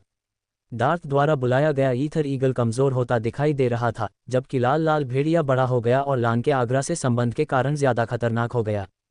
क्या तुम्हें लगता है कि तुम्हारा नश्वर दोस्त तुम्हारी मदद कर सकता है? शक्तिशाली कैसे गिर गए हैं, लान ने व्यंग्य किया। तुम्हें कुछ पता नहीं है, डार्थ ने शुरू किया, लेकिन इससे पहले कि वह माइकल की असली पहचान को भगवान के रूप में प्रकट कर पाता, माइकल ने हस्तक्षेप किया। तुम दोनों इस लड़ाई को बाद में जारी रख सकते हो। मुझे सिर्फ दिव्य द्वारों में दिलचस्पी है। उन्हें मुझे दिखाओ और मैं अपने रास्ते पर चलूंगा, माइकल ने बीच में ही टोकते हुए लड़ाई को रोक दिया। यह आदमी कौन है? हम एक लड़ाई के बीच में हैं और ऐसा लग रहा है कि वह छुट्टी पर है, लान ने हंसते हुए कहा, उसका आश्चर्य स्पष्ट था। डार्थ, तुम उससे नहीं जीत सकते। वह तुमसे ज्यादा शक्तिशाली है। इसलिए पोर्टल सक्रिय करो, माइकल ने डार्थ को सुझाव दिया, जिससे लान की आंखों में गर्व की चमक आ गई और वह अहंकार से मुस्कुराया। ठीक है, तुम्हारा नश्वर मित्र सही है, लेकिन यह अफसोस की बात है कि मैं तुम दोनों को कहीं नहीं जाने दूंगा। तुम दोनों उसकी कृपा से मिलने आ रहे हो और तुम, लान ने अपनी नज़र डार्थ से माइकल की ओर घुमाई। तुम मरने वाले हो, लान ने एक आत्मसंतुष्ट मुस्कान के साथ घोषणा की। पोर्टल सक्रिय करो, माइकल ने डार्थ को निर्देश दिया और चील और भेड़िए के बीच लड़ाई जारी रही। जैसे जैसे संघर्ष तेज होता गया, माइकल ने लान की ओर रेत फेंकने के लिए ध्यान भटकाने का इस्तेमाल किया। हालांकि रेत लान तक पहुंचने पर बिखर गई, उसकी शक्ति ने उसे नष्ट कर दिया। दयनीय चाल, लान ने व्यंग्य किया। उसके हाथ से एक लाल लाल ऊर्जा किरण निकली जिसे उसने माइकल पर निशाना बनाया। फिर भी माइकल ने तेजी से अपना हाथ उठाया, जिससे काली ढाल दिखाई दी, जिसने आश्चर्यजनक रूप से ऊर्जा किरणों को टूटने के बजाय अवशोषित कर लिया। एक शक्तिशाली कलाकृति, लान की आंखें लालच से चमक उठीं, ढाल को अपने लिए चाह रही थीं। साथ ही डार्थ ने लान के हमलों को चकनाचूर कर दिया और नखलिस्तान के किनारे पर एक अकेले नारियल के पेड़ को पकड़ लिया। उसका स्पर्श एक सुनहरी रोशनी टिमटिमाने लगी, जो पेड़ के बगल में प्रकट हुई। पोर्टल। लान की ताना मारने वाली आवाज़ ने क्षणिक शांति को तोड़ा। तुम कहीं नहीं जा रहे हो, उसने मजाक करते हुए अपना हाथ ऊपर उठाकर हमला किया। जवाब में भेड़िया चील पर झपटा और अपने जबड़े चील की गर्दन पर कस लिए। सुनहरा चील चमकते हुए टुकड़ों में बिखर गया। इस टूटे हुए कनेक्शन के बल से डार्थ को खून की खांसी हुई और वह जमीन पर गिर गया। लान ने अपनी ऊर्जा किरण से डार्थ को निशाना बनाने की तैयारी की, लेकिन इससे पहले कि वह ऐसा कर पाता, माइकल आगे बढ़ा और उसने देवदूत के चेहरे पर एक शक्तिशाली मुक्का मारा। इस प्रभाव ने लान को एक जोरदार विस्फोट के साथ दूर फेंक दिया। जैसे ही लान हवा में उछला, भेड़िए ने अपना शत्रुतापूर्ण ध्यान माइकल की ओर मोड़ दिया। उसकी आंखें आक्रामकता से चमक रही थीं। उठो और पोर्टल सक्रिय करो, माइकल ने भेड़िए का सामना करने की तैयारी करते हुए डार्थ को चिल्लाया। उसने जानबूझकर तनावपूर्ण गति से अपनी काली तलवारें निकाली और अपनी गर्दन तोड़ दी। निम्बूसिया पहुंचने से पहले तुम आखिरी बाधा हो, माइकल ने घोषणा की। उसकी हताशा स्पष्ट थी। बस मुझे एक पल दो, डार्थ ने कमजोरी से कहा, खुद को संभालते हुए। अचानक भेड़िए ने एक भयंकर चीख निकाली और ऊपर से माइकल पर झपटा। तुम अपनी शक्तियों का उपयोग किए बिना उस प्राणी को नहीं हरा पाओगे, सबा की आवाज़ में चिंता थी क्योंकि भेड़िया उसके करीब आ गया था। जैसे ही भेड़िया माइकल पर झपटने वाला था, वेदोरा माइकल की जेब से बाहर निकली और उसके सिर पर बैठ गई। जवाब में अयाग आगे बढ़ी और अपना मुंह चौड़ा किया। भेड़िए ने अपने दांत दिखाए, माइकल पर आक्रामकता से झपट पड़ा। साथ ही अयाग ने एक शक्तिशाली ध्वनि तरंग को एक जोरदार चीख के साथ छोड़ा। एक मूर्त बल के रूप में दिखाई देने वाली ध्वनि तरंग भेड़िए की ओर बढ़ी। तरंग और भेड़िए के बीच टकराव ने ऊर्जा का एक विस्फोट पैदा किया, जिसने प्राणी को पीछे की ओर फेंक दिया और उसे घायल कर दिया। दर्द भरी दहाड़ निकालने के लिए भेड़िए की क्षणिक असफलता को देखते हुए माइकल ने देखा कि लान फिर से लड़ाई में शामिल होने की तैयारी करते हुए उठना शुरू कर रहा है। चलो डार्थ, जल्दी करो, माइकल ने आग्रह किया, उसकी आवाज़ में तत्परता थी। जब भेड़िया दहाड़ रहा था और लान पास आ रहा था, माइकल का ध्यान रेतीली जमीन पर अचानक एक सुनहरी अंगूठी की ओर गया। अंतरिक्ष में एक स्पष्ट विकृति उससे उत्पन्न हुई। ओह नहीं, लान की आवाज़ में मजाकिया लहजा था क्योंकि वह तेजी से माइकल और डार्थ की ओर बढ़ा, उन्हें पोर्टल का उपयोग करने से रोकने के इरादे से। मैं उन दोनों को रोक नहीं सकता, भूत, अयाग की आवाज़ में बेचैनी का भाव था। जैसे ही लान उनके पास पहुंचा, उसने अपने हाथ ऊपर उठाए, माइकल और डार्थ पर निशाना साधते हुए लाल लाल ऊर्जा किरणों की एक तेज बौछार छोड़ी। माइकल ने अपनी काली ढाल का उपयोग करके किरणों को विक्षेपित किया, लेकिन उसे एहसास हुआ कि वह इस बचाव को लंबे समय तक बनाए नहीं रख सकता। अगर वह वास्तव में लान की प्रगति को रोकना चाहता था तो उसे अपनी दैवीय शक्तियों का सहारा लेना होगा। बस कुछ सेकंड और माइकल के पीछे डार्थ की आवाज़ गूंजी, उसे खत्म कर दो। डार्थ के शब्द तत्परता से प्रेरित थे, माइकल की अपनी पूरी शक्तियों का उपयोग करने में हिचकिचाहट के पीछे का कारण नहीं जानते थे। अंत में लान ने माइकल से दूरी कम कर ली और अपनी बगल में एक स्पेस रिंग से एक लाल लाल भाला बुलाया। वह हम पर हमला करने वाला है, डार्थ ने चेतावनी दी। उनके चारों ओर ऊर्जा का स्तर खतरनाक ऊंचाइयों तक बढ़ गया। माइकल जानता था कि उसकी काली ढाल शायद लान के भाले की ताकत का सामना नहीं कर पाएगी। लान की चीख हवा में गूंज उठी जब उसने माइकल की ओर भाला फेंका और उसे घातक झटका देने की कोशिश की। अपने संकल्प को जगाते हुए माइकल ने अपनी काली तलवार उठाए और अपनी शक्ति को दिशा दी, जिससे ब्लेड की नोक से काली बिजली का एक शक्तिशाली बोल्ट निकला। लान की आंखें सदमे में चौड़ी हो गईं, लेकिन इससे पहले कि वह प्रतिक्रिया कर पाता, बिजली उसकी छाती को छेदती हुई पीछे की ओर गिर गई। वह कम से कम 50 मीटर दूर रेतीली जमीन पर गिरने से पहले काफी दूर तक उड़ गया। जैसे ही लान का शरीर जमीन पर गिरा, नखलिस्तान पर एक भयानक सन्नाटा छा गया। माइकल की शक्ति के प्रयोग के साथ ही एक जोरदार गड़गड़ाहट हुई और रात के साफ आसमान में अचानक लाल रंग की बिजली चमकने लगी। हमें यहाँ से जाना होगा, माइकल ने कहा, उसकी नज़र ऊपर की ओर चमकती अशुभ बिजली की लकीर पर टिकी हुई थी। अध्याय 1065 सिस्टम से एक खोज। जब माइकल और डार्थ पोर्टल की बाहों में डूबे तो उन्हें एक शक्तिशाली खिंचाव महसूस हुआ, जैसे कि उन्हें भंवर से चीर दिया गया हो। नश्वर क्षेत्र में जिस त्वरित टेलीपोर्टेशन की उन्हें आदत थी, उसके विपरीत ये यात्रा प्रकाश के पुल को पार करने की तरह थी, एक चमकदार मार्ग जो उन्हें डार्थ के साथ ले गया। तो आप आगरा के स्वर्गदूतों में से एक थे? माइकल ने उनकी यात्रा के दौरान पूछा। यह मेरे जीवन का एक हिस्सा है जिसे मैं पीछे छोड़ना चाहता हूँ, डार्थ ने जवाब दिया। उसकी आवाज़ में लान के साथ अपनी लड़ाई की थकान थी। लान के हमले की प्रतिक्रिया ने डार्थ को प्रभावित किया था क्योंकि वह अपने बुलाए गए प्राणी गोल्डन ईगल के साथ संबंध साझा करता था। मैं विवरण में नहीं जाऊंगा, लेकिन आपने मुझे अपनी गंदगी में घसीटा। अगर आगरा के स्वर्गदूत मुझे खोजने आते हैं तो आपको परिणाम भुगतने होंगे, माइकल ने कहा। उसका स्वर ठंडा था। देवताओं के क्षेत्र में उसका उद्देश्य खुद को मजबूत बनाना और अंधकार के अपने बीज को खोजना था, न कि नए दुश्मन बनाना। मैं क्षमा चाहता हूँ, लेकिन आगरा का सामना करना तुम्हारे लिए अपरिहार्य था। जब तक तुम मृत्यु और विनाश के लिए इच्छुक नहीं हो, तुम जल्दी या बाद में खुद को उसके साथ संघर्ष में पाओगे, डार्थ ने उत्तर दिया। उसकी आवाज़ आगरा के प्रति आक्रोश से भरी हुई थी। यदि तुम कभी खुद को अनंत महासागर में पाते हो तो शायद हम फिर से रास्ते पार करेंगे। चिंता मत करो, भगवान होने का तुम्हारा रहस्य मेरे पास सुरक्षित है, डार्थ ने माइकल को अपने विवेक का आश्वासन देते हुए कसम खाई। माइकल डार्थ की निगाहों में ईमानदारी को महसूस कर सकता था। माइकल के भीतर एक मजबूत भावना जागृत हुई जो संकेत दे रही थी कि भविष्य में उनके रास्ते फिर से मिल सकते हैं। डार्थ के जीवन को बख्शना बुद्धिमानी थी, क्योंकि अगर वे वास्तव में आगरा से टकराते हैं तो वह संभावित रूप से एक मूल्यवान सहयोगी बन सकता है। यह अच्छा है। अब इस पुल के अंत तक पहुंचने में कितना समय लगेगा? माइकल ने पूछा। बस कुछ और मिनट। मैं आपके लिए एक शाखायुक्त निकास बनाऊंगा जो निम्बोसिया के बाहरी इलाके की ओर जाता है। शहर में सीधे टेलीपोर्टेशन प्रतिबंधित है, इसलिए आपको बाहरी इलाके से अपना रास्ता बनाना होगा, डार्थ ने समझाया। समझ गया, माइकल ने स्वीकार किया। जैसे ही डार्थ ने प्रकाश पुल के साथ चमकते हुए रन बनाए, माइकल ने अंतरिक्ष के ताने बाने को बदलते हुए महसूस किया। कुछ ही देर में सुरंग के अंत में एक चमकदार रोशनी उभरी। डार्थ ने रोशनी की ओर इशारा करते हुए चिल्लाया, तुम्हारा बाहर निकलना तय है। तुम्हारे लिए शुभकामनाएं, और तुम अनंत महासागर में जो खोज रहे हो उसे पाओ, माइकल ने अपने प्रक्षेपवक्र को संकेत देने वाली रोशनी की ओर मुड़ने से पहले कहा। फॉर्च्यूना की कृपा तुम्हारे साथ हो, डार्थ ने माइकल को विदाई देते हुए कहा जब वह रोशनी में गायब हो गया। चमक ने माइकल को निगल लिया, उसे पुल से दूर ले गया और उसे कीचड़ भरे रास्ते पर छोड़ दिया। वह रास्ते की गीली जमीन से टकराया, मूसलाधार बारिश की आवाज़ें उसके होश उड़ा रही थीं। अचानक एक जोरदार हिनहिनाहट हवा में भर गई, उसके बाद एक चीख जो बारिश को चीरती हुई निकल गई। तुम कहाँ से आए हो? एक आवाज़ ने कहा। क्या तुम मरना चाहते हो, बेवकूफ़? अगर तुम मरना चाहते हो तो किसी और गाड़ी के सामने गिर जाओ, एक और आवाज़ ने माइकल पर चिल्लाया। भारी बारिश के बीच माइकल ने धीरे धीरे खुद को कीचड़ भरे रास्ते से ऊपर खींचा, जमीन पर चुपचाप टेलीपोर्टेशन पोर्टल को कोसते हुए जिसने उसे यहाँ पहुँचाया था। जैसे ही वह उठा, उसने देखा कि एक गाड़ी 4 मजबूत भूरे घोड़ों से बंधी हुई थी, जिसके ऊपर 3 भीगे हुए व्यक्ति थे।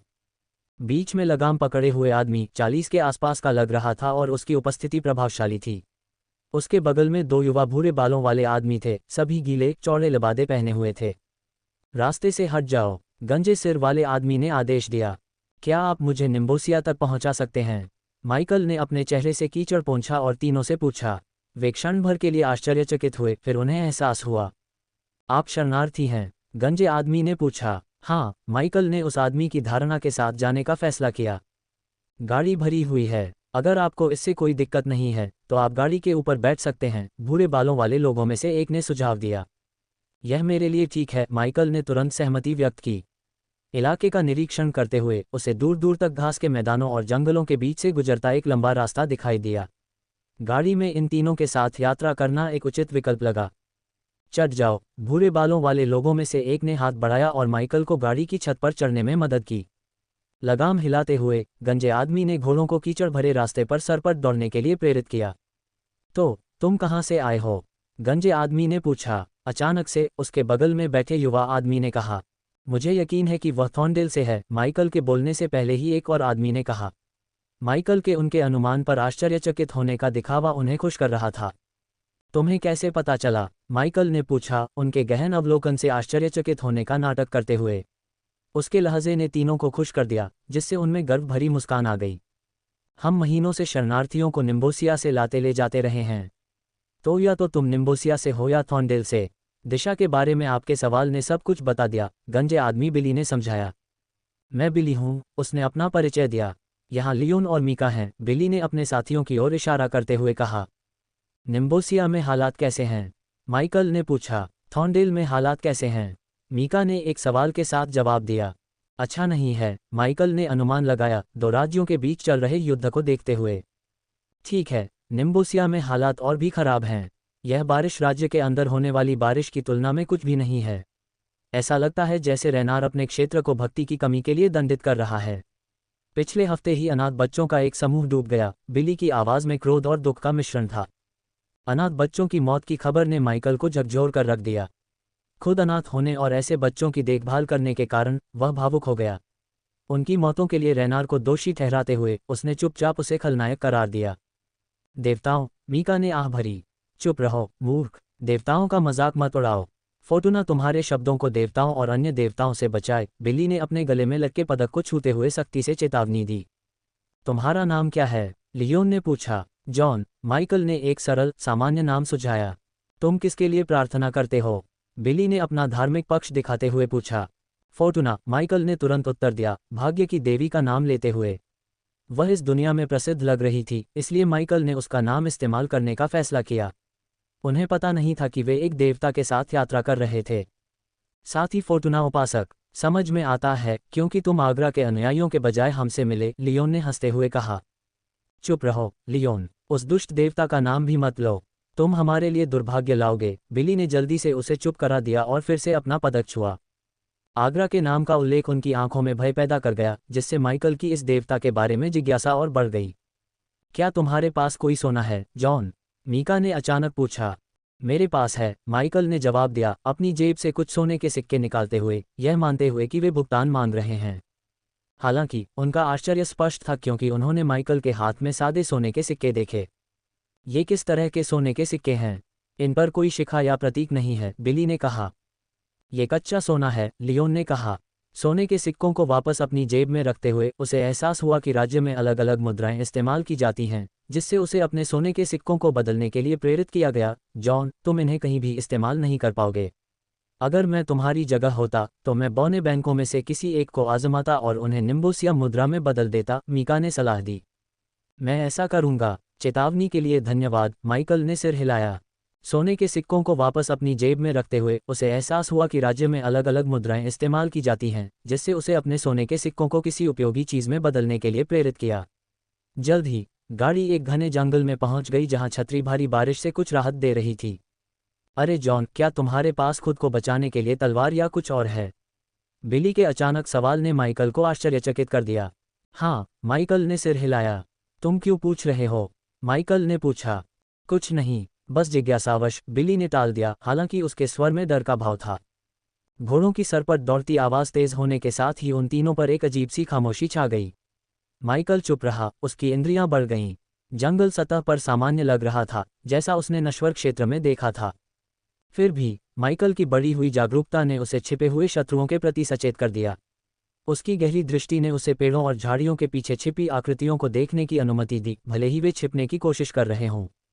मुझे बुरा लग रहा है, मीका, बिली की आवाज़ कांप उठी। हालांकि उसने माइकल को, जिसे वह जॉन के नाम से जानता था, यह नहीं बताया था कि इस जंगल में आगरा के उपासकों के बारे में अफवाहें फैली हुई थीं। उसे उम्मीद थी कि वे महज अफवाहें थीं। ये उपासक, जिन्हें दुष्ट डाकू के रूप में जाना जाता था, किसी भी राज्य के प्रति निष्ठा के बिना इस क्षेत्र में घूमते थे, केवल अपने भगवान को प्रसन्न करने के लिए मृत्यु और विनाश से प्रेरित थे। चुपचाप माइकल ने जंगल में इन छिपी हुई आकृतियों को देखा, उनके कदम का अनुमान लगाते हुए।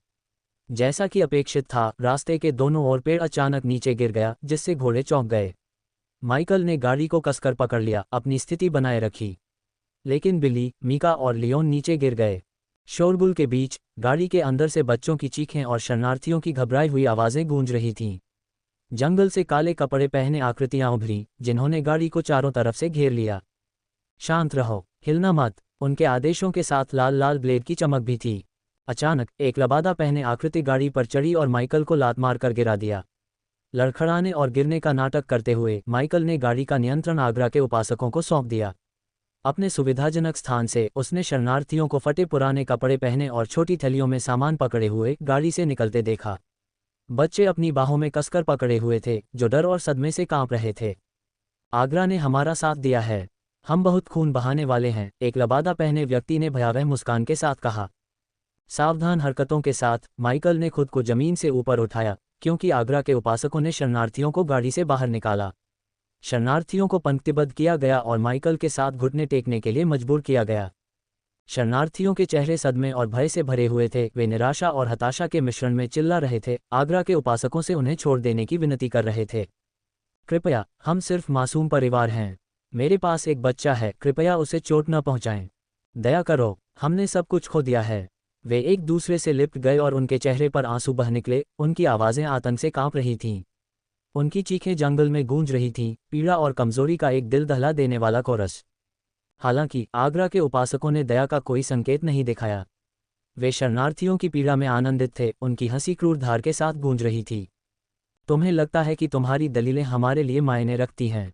दयनीय नश्वर, तुम्हारा भगवान अब तुम्हें नहीं बचाएगा। भक्तों ने ताना मारा और उनका मजाक उड़ाया, उनकी आंखें पर पीड़क खुशी से चमक रही थीं। उनमें से एक ने अपना ब्लेड ऊपर उठाया, लाल लाल स्टील शरणार्थियों की आंखों में निराशा को दर्शाता था। बिली, मीका और लियोन को तेजी से घूंसे मारे गए, उनके चेहरे पर मुके मारे गए और फिर उन्हें भीड़ में फेंक दिया गया। आगरा के भक्तों ने जल्दी से उनके हथियार छीन लिए, उन्हें निहत्था कर दिया।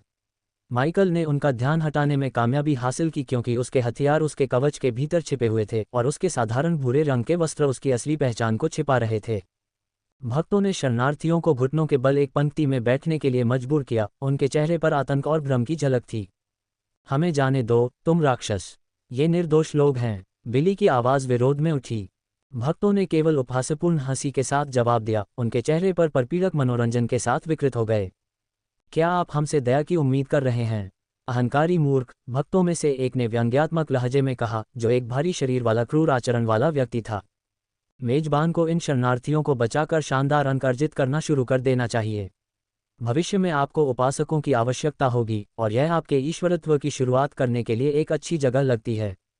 माइकल तब हैरान रह गया जब उसने अचानक अपने सिर में एक आवाज़ सुनी, वह सिस्टम जिसने उसे शरणार्थियों को बचाकर शानदार अंक अर्जित करने के लिए प्रेरित किया, इसे अपने भविष्य के ईश्वरत्व के लिए उपासकों को इकट्ठा करने का एक तरीका माना। उपासकों का नेतृत्व करने वाला मोटा आदमी रुक गया, उसका ध्यान एक लाल बालों वाली महिला पर गया जो अपने बच्चे और एक छोटी लड़की को कसकर पकड़े हुए थी। उसकी निगाहें उस पर टिकी रहीं, उसके इरादे स्पष्ट रूप से स्पष्ट थे। उसने एक विकृत मुस्कान के साथ कहा, आगरा को खुशी होगी अगर मैं तुम तीनों को मार डालूं। उस आदमी की निगाहें लाल बालों वाली महिला पर टिकी रहीं, उसके इरादे स्पष्ट थे। माइकल उसके बगल में बैठा आगरा के उपासकों पर अपनी शक्ति को उजागर करने के लिए सही समय की प्रतीक्षा कर रहा था।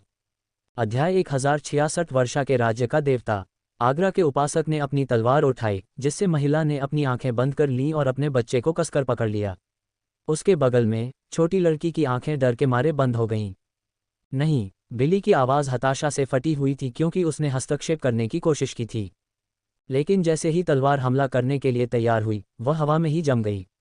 आगरा के उपासक की कलाई को इच्छित शिकार के बगल में बैठे एक युवक ने मजबूती से पकड़ रखा था। एक अन्य आगरा उपासक युवक पर हमला करने के लिए तैयार होकर एक मजाकिया हंसी के साथ आगे बढ़ा। हालांकि उसकी लात युवक की पीठ पर लगी, जिसका कोई असर नहीं हुआ।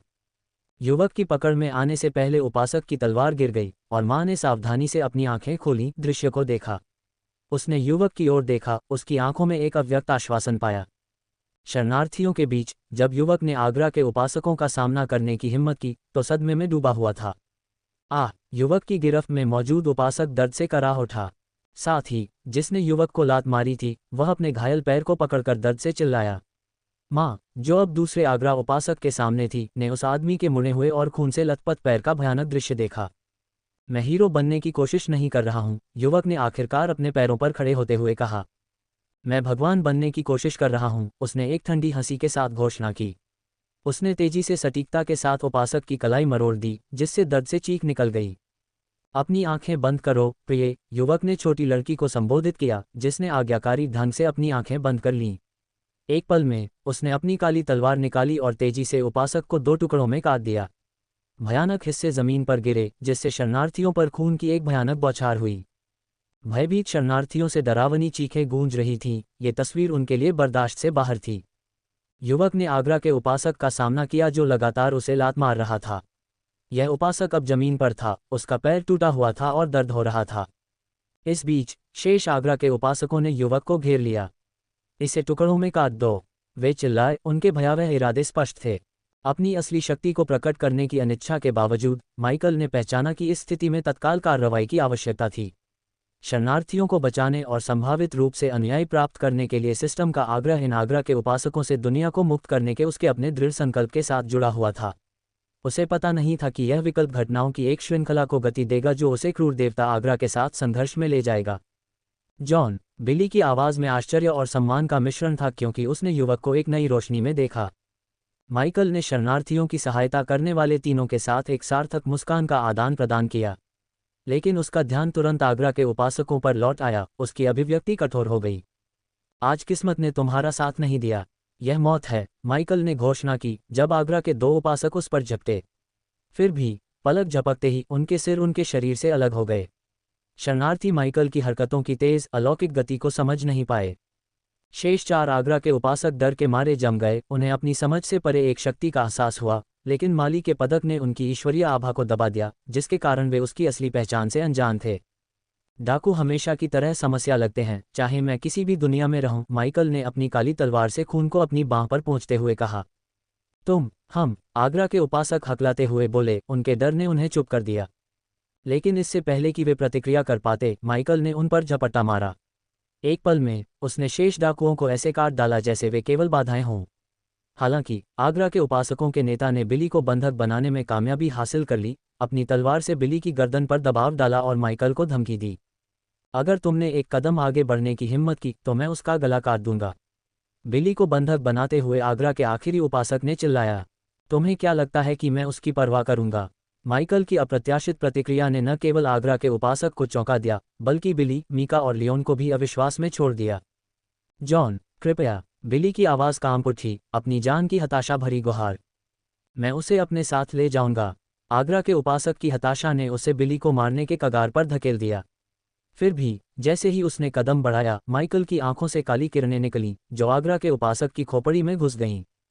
उपासक का शरीर कुछ पल के लिए जम गया और फिर एक भारी धमाके के साथ जमीन पर गिर गया। शरणार्थियों ने देखा, अचानक उन्हें एहसास हुआ कि माइकल वह नहीं था जो वह दिखता था। जबकि इस दुनिया में कई लोगों के पास साधना या शक्ति की कमी थी, देवताओं द्वारा आशीर्वादित लोगों के पास ऐसी क्षमताओं की क्षमता थी। हालांकि उनमें से केवल कुछ ही भाग्यशाली लोग साधना के उच्च स्तर को प्राप्त कर सकते थे। देवदूत बनना तो दूर की बात है, नश्वर क्षेत्र की तरह धन भी साधना में महत्वपूर्ण भूमिका निभाता है। लेकिन उन्हें कभी नहीं लगा था कि वे देहधारी देवता से मिल सकते हैं। जब आगरा के उपासकों के बेजान शरीर अपने ही खून के तालाबों में पड़े थे, तो शरणार्थियों की आंखों में माइकल पर एक नई रोशनी चमक उठी।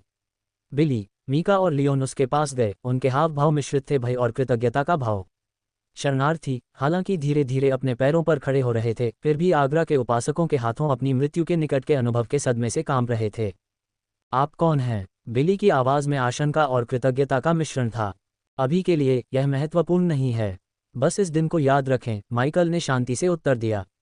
उसका अभी अपनी असली पहचान उजागर करने का कोई इरादा नहीं था, भले ही सिस्टम उसे उपासकों को इकट्ठा करने के लिए प्रोत्साहित कर रहा था।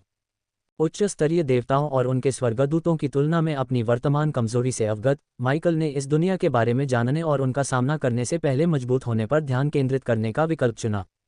हमें उनके और आने से पहले चले जाना चाहिए, उसने सुझाव दिया। धन्यवाद। आगरा के उपासकों के हाथों मौत के कगार पर खड़ी महिला माइकल के पास आए, उसकी आवाज़ में कृतज्ञता थी। माइकल को आश्चर्य हुआ, उसने अपने भीतर शक्ति का एक अपरिचित उछाल महसूस किया। हालांकि इसने सिस्टम से कोई सूचना नहीं दी, लेकिन उसने इसकी शक्ति को महसूस किया। ये भावना क्या है? माइकल ने खुद से पूछा। ये श्रद्धा की शक्ति है। जितने अधिक उपासक आप इकट्ठा करेंगे, उतनी ही आपकी शक्ति बढ़ेगी।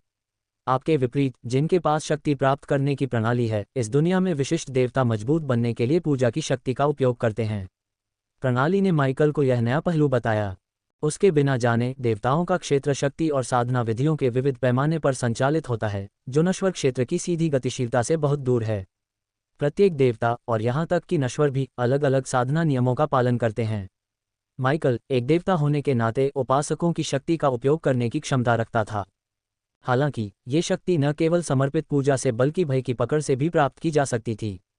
विशेष रूप से भगवान आगरा ने मृत्यु और विनाश के आतंक से शक्ति प्राप्त की, जो उन्हें कई अन्य देवताओं से अलग करता था। माइकल के आत्मनिरीक्षण के क्षण को अचानक गड़गड़ाहट की गूंज ने बाधित कर दिया। उसकी निगाह ऊपर की ओर उठी, जहां आसमान में लाल रंग की बिजली की एक लकीर चमक रही थी। डार्थ के साथ रहते हुए देखी गई बिजली जैसी एक जानी पहचानी दृष्टि ने माइकल को संकेत दिया कि वह जितना अधिक अपनी शक्तियों का उपयोग करेगा, वह देवताओं का ध्यान उतना ही अपनी ओर आकर्षित करेगा। शांत रहो, तुम्हारा ध्यान निम्बोसिया पहुंचने और एक नया जीवन शुरू करने पर होना चाहिए, माइकल ने घबराई हुई महिला को आश्वस्त किया, तथा शेष शरणार्थियों को गाड़ी की सुरक्षा में लौटने का इशारा किया। चलो चलते हैं, उसने गाड़ी की छत पर वापस छलांग लगाते हुए अपने पहले के रुख को दोहराते हुए निर्देश दिया। जैसे ही तीनों चालकों ने खुद को फिर से स्थापित किया, वर्षा के देवता, रेनार के राज्य, निम्बोसिया की यात्रा फिर से शुरू हुई। खुद को तैयार करो, अंधेरे के देवता, तुम्हारा जीवन काफी जटिल और चुनौतीपूर्ण होने वाला है। माइकल अपने दिमाग में गूंजती हुई सिस्टम की आवाज से चौंक गया। उसने अपनी जेबों में झांका और पाया कि वेदोरा की आंखें उस पर टिकी हुई थीं, फिर भी हाइड्रा चुप रहा। ऐसा लग रहा था कि वेदोरा को कुछ परेशान कर रहा है, लेकिन वह प्राणी अपनी चिंता व्यक्त करने से बच रहा था। यात्रा तब तक शांतिपूर्वक जारी रही जब तक कि गाड़ी जंगल की गोद से बाहर नहीं निकल गई। इससे पहले कि माइकल ने एक ऐसा साम्राज्य फैलाया जिसे उसने पहले कभी नहीं देखा था। ऊंची पत्थर की दीवारें शहर के दृश्य को छिपा रही थीं, जिससे शहर की आंतरिक संरचनाएं नजर नहीं आ रही थीं। इस बीच एक अद्भुत दृश्य ने उसका ध्यान खींचा, कांच से निर्मित और सोने की सजावट से सजी एक भव्य इमारत। माइकल को इससे भी ज्यादा प्रभावित करने वाली बात थी राज्य के ऊपर का नज़ारा। बादलों के समूह एकत्रित हो गए थे, जो एक विशाल हाथ जैसी आकृति बना रहे थे, जो पूरे विस्तार पर उदारतापूर्वक बारिश बरसा रहे थे। शहर के चारों ओर एक नदी बह रही थी, जिसका पानी लगातार बारिश से बढ़ रहा था।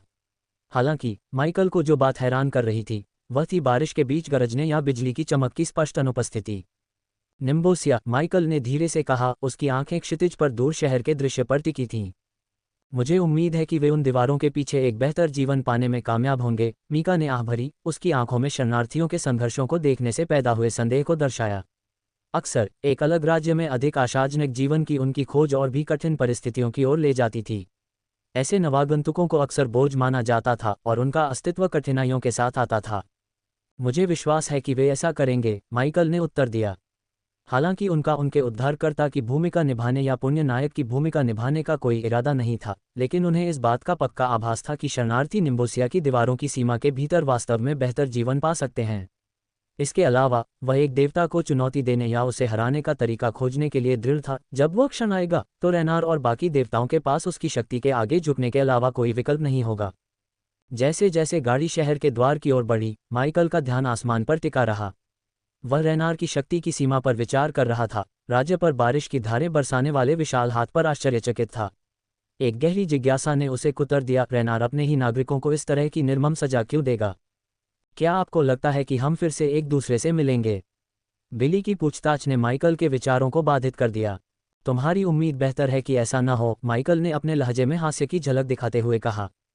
इससे पहले कि बिली जवाब दे पाता, हवा में गड़गड़ाहट की एक गगनभेदी गड़गड़ाहट गूंज उठी। ये ध्वनि इतनी तीव्र, इतनी भयावह थी कि यह गाड़ी के पूरे ढांचे को हिलाकर रख देती थी। माइकल ने सहज रूप से आकाश की ओर देखा, उसकी निगाहें आकाश में चमकती हुई बिजली के निशान को देख रही थीं। उस चमकदार लकीर से, चमकते नीले कवच से सजे और शानदार नीले पंखों वाले आकृतियों का एक समूह आकाश में लटका हुआ दिखाई दिया। क्रैनार के स्वर्गदूत, बिली ने बड़बड़ाते हुए कहा, उसकी आवाज़ में स्पष्ट भय था। उनके प्रकट होने के बाद माइकल ने शहर की दीवारों के भीतर से स्वर्गदूतों के एक और समूह को ऊपर चढ़ते हुए देखा। उनके पंख भूरे रंग के थे, उनका कवच उसी रंग का एक उदास रंग था। अपनी गहरी निगाहों से माइकल ने स्वर्गदूतों के दोनों समूहों को हवा में मंडराते हुए देखा, जो एक आसन टकराव के लिए तैयार थे। लानत है, हमें अंदर जाना होगा इससे पहले कि वे पूरी तरह से बाहर निकल जाएं, बिली ने तुरंत चिल्लाया, घोड़ों की गति को शहर की गोद की सुरक्षा की ओर बढ़ाने के लिए लगाम को तेज किया। अध्याय 1067 देवी अवा के देवदूत। ऊपर आकाशीय झड़प को देखते हुए बिली ने गाड़ी को आगे बढ़ाने के लिए लगाम खींची। इस बीच आसमान में क्रैनर के नीले वस्त्र पहने देवदूत रेनार की सेवा कर रहे अपने ग्रे बख्तरबंद समकक्षों से भिड़ गए। क्रैनर के देवदूतों ने जमी हुई बिजली से बने हथियार चलाए, जबकि रेनार के दूतों ने बर्फ से बने ब्लेड लहराए। लानत है, बिली का उद्घोष गूंज उठा, क्योंकि आकाशीय युद्ध के कारण तूफानी हवाएं तेज हो गई थीं। गाड़ी के अंदर माइकल ने महसूस किया कि आंधी की बढ़ती ताकत घोड़ों की गति को धीमा कर रही है। जल्द ही गाड़ी अनिश्चित रूप से हिलने लगी, तूफान के प्रकोप के कारण एक तरफ झुक गई। हवा बहुत तेज है, मीका चिल्लाया, क्योंकि वे अपना संतुलन बनाए रखने के लिए संघर्ष कर रहे थे। तेजी से प्रतिक्रिया करते हुए माइकल जमीन पर कूद गया और दृढ़ प्रयास के साथ डूबती गाड़ी को स्थिर करने में कामयाब रहा। जैसे ही उसने गाड़ी को पकड़ा, क्रैनर के स्वर्गदूतों द्वारा बनाई गई बिजली की एक चमक खतरनाक तरीके से करीब आ गिरी, बस कुछ मीटर की दूरी पर। बेवकूफ़ों, वे इस गाड़ी में सभी को मारने जा रहे हैं, माइकल के कोट से अयाग की निराश आवाज़ निकली। आपको अपनी शक्तियों का उपयोग करना चाहिए और गाड़ी को शहर के द्वार तक ले जाना चाहिए, सभा के वकील ने माइकल को अपनी क्षमताओं का उपयोग करने के लिए कहा। फिर भी माइकल ने विरोध किया, अपनी ईश्वरीय शक्तियों को उजागर करने और संभावित रूप से देवताओं को सचेत करने से सावधान। जब उसने गाड़ी को सीधा रखने के लिए खुद को झोंका, तो ऊपर आसमान में एक अजीब जैद चमक ने उसका ध्यान खींचा। अपनी निगाहें ऊपर उठाते हुए माइकल ने लहराते हरे बालों, चीनी मिट्टी के रंग और जैद के रंग के वस्त्रों वाली एक योगिनी आकृति को देखा। हरे पंखों से सजी अलौकिक प्राणी उसके बगल में शान से उतरी। तुम कौन हो? माइकल ने पूछा, हिलती हुई गाड़ी को स्थिर करने के लिए संघर्ष करने का नाटक करते हुए। उसके सवाल से बेपरवाह हरे बालों वाली एल्फ ने उसे एक शांत मुस्कान के साथ बधाई दी। अपने हाथों को धीरे से हिलाते हुए उसने गाड़ी को घेरने वाले एक पन्ने के बुलबुले को बनाया। बिना देर किए उसने माइकल का हाथ पकड़ लिया और आसमान की ओर चढ़ना शुरू कर दिया। जैसे ही घोड़े परेशानी में हिनहिनाने लगे, एल्फ ने शांत हवा को उनकी ओर निर्देशित किया, जिससे उत्तेजित जानवर शांत हो गए। जल्द ही एल्फ के जादू से सुरक्षित गाड़ी आसमान में उठने लगी। माइकल और एल्फ ने एक दूसरे को लंबे समय तक देखा, फिर भी दोनों ने एक भी शब्द नहीं कहा। एल्फ के हस्तक्षेप से सुरक्षित वे नीले विस्तार के माध्यम से शहर की ओर चढ़ गए। शहर की सुरक्षात्मक दीवारों के भीतर माइकल की नज़र में जो दृश्य आया वह उजाड़ था। कांच से बनी और सोने की परत चढ़ी हुई सजावट से सजी भव्य संरचना को छोड़कर राज्य का बाकी हिस्सा बेतरतीब ढंग से बनाया गया प्रतीत होता था, जो एक विशाल झुग्गी बस्ती जैसा दिखता था। इमारतें बिना किसी योजना के एक साथ खड़ी थीं, साइड गलियों या स्पेस से रहित। ये घर पुराने और किसी भी समय ढहने के लिए तैयार दिखाई देते थे। संकरी गलियां सुनसान थीं और हवा में एक सड़ांध भरी गंध फैली हुई थी, जो लगातार बारिश से और भी बढ़ गई थी। इस भयावह सेटिंग के बीच आकाश में आकाशीय युद्ध चल रहा था, जहां बिजली की धारियां और ठंडी ब्लेड आपस में टकरा रही थीं। उनकी झड़प के प्रभाव से कुछ इमारतें गिर गईं, उनके ढहने के साथ ही अंदर से दिल दहला देने वाली चीखें भी निकलीं। नीचे की अराजकता के बारे में पूछते हुए माइकल हरे बालों वाली महिला की ओर मुड़ा। क्या तुम हस्तक्षेप नहीं करने जा रही हो? उसका जवाब शांत था। वे उनका ध्यान रखेंगे। माइकल की निगाह नीचे गई और उसने देखा कि हरे वस्त्र पहने हुए लोग घटनास्थल की ओर भाग रहे हैं। ये कल्पित बौने एक मंद हरे रंग की चमक बिखेरते हुए बचाव अभियान शुरू कर रहे थे, लोगों को मलबे से बाहर निकाल रहे थे। हालांकि उनमें से कुछ ने अपना सिर हिलाया, ये संकेत देते हुए कि सभी इतने भाग्यशाली नहीं थे कि वे बच सकें। जैसे ही माइकल ने अपनी आंखें उठाईं, दिव्य संघर्ष बेरोक-टोक जारी रहा। लड़ते हुए स्वर्गदूत शहर के निवासियों की परवाह किए बिना प्रतीत हो रहे थे। माइकल ने नागालैंड में अपने अनुभवों पर विचार किया, जहां उसने भी नागरिकों की भलाई पर विचार किए बिना लड़ाई लड़ी थी। फिर भी लोगों को निकालने के लिए गार्जियन गिल्ड वहां मौजूद था। हालांकि यहां इन नागरिकों को ऐसी सुरक्षा का अभाव था। धीरे धीरे कल्पित महिला ने गाड़ी के उतरने का मार्गदर्शन किया और वे हरे पत्थरों से बने एक ढांचे के सामने उतरे। शरणार्थियों को मंदिर में ले जाओ, कल्पित महिला ने मीका, बिली और लियोन को निर्देश दिया। माइकल को आश्चर्य हुआ, उन्होंने बिना किसी सवाल के अनुपालन किया, तुरंत कार्रवाई में जुट गए। मंदिर में विश्राम करो, आप थक गए होंगे, एल्वेन महिला ने सुझाव दिया। उसका हाथ माइकल के माथे की ओर बढ़ रहा था। हालांकि इससे पहले कि वह उसे छू पाती, माइकल ने उसकी कलाई को पकड़ लिया। मैं ठीक हूं, माइकल ने उसे आश्वस्त किया। एल्फ मुस्कुराए, माइकल की आंखों में उसकी असली पहचान के बारे में आशंका को पहचानते हुए।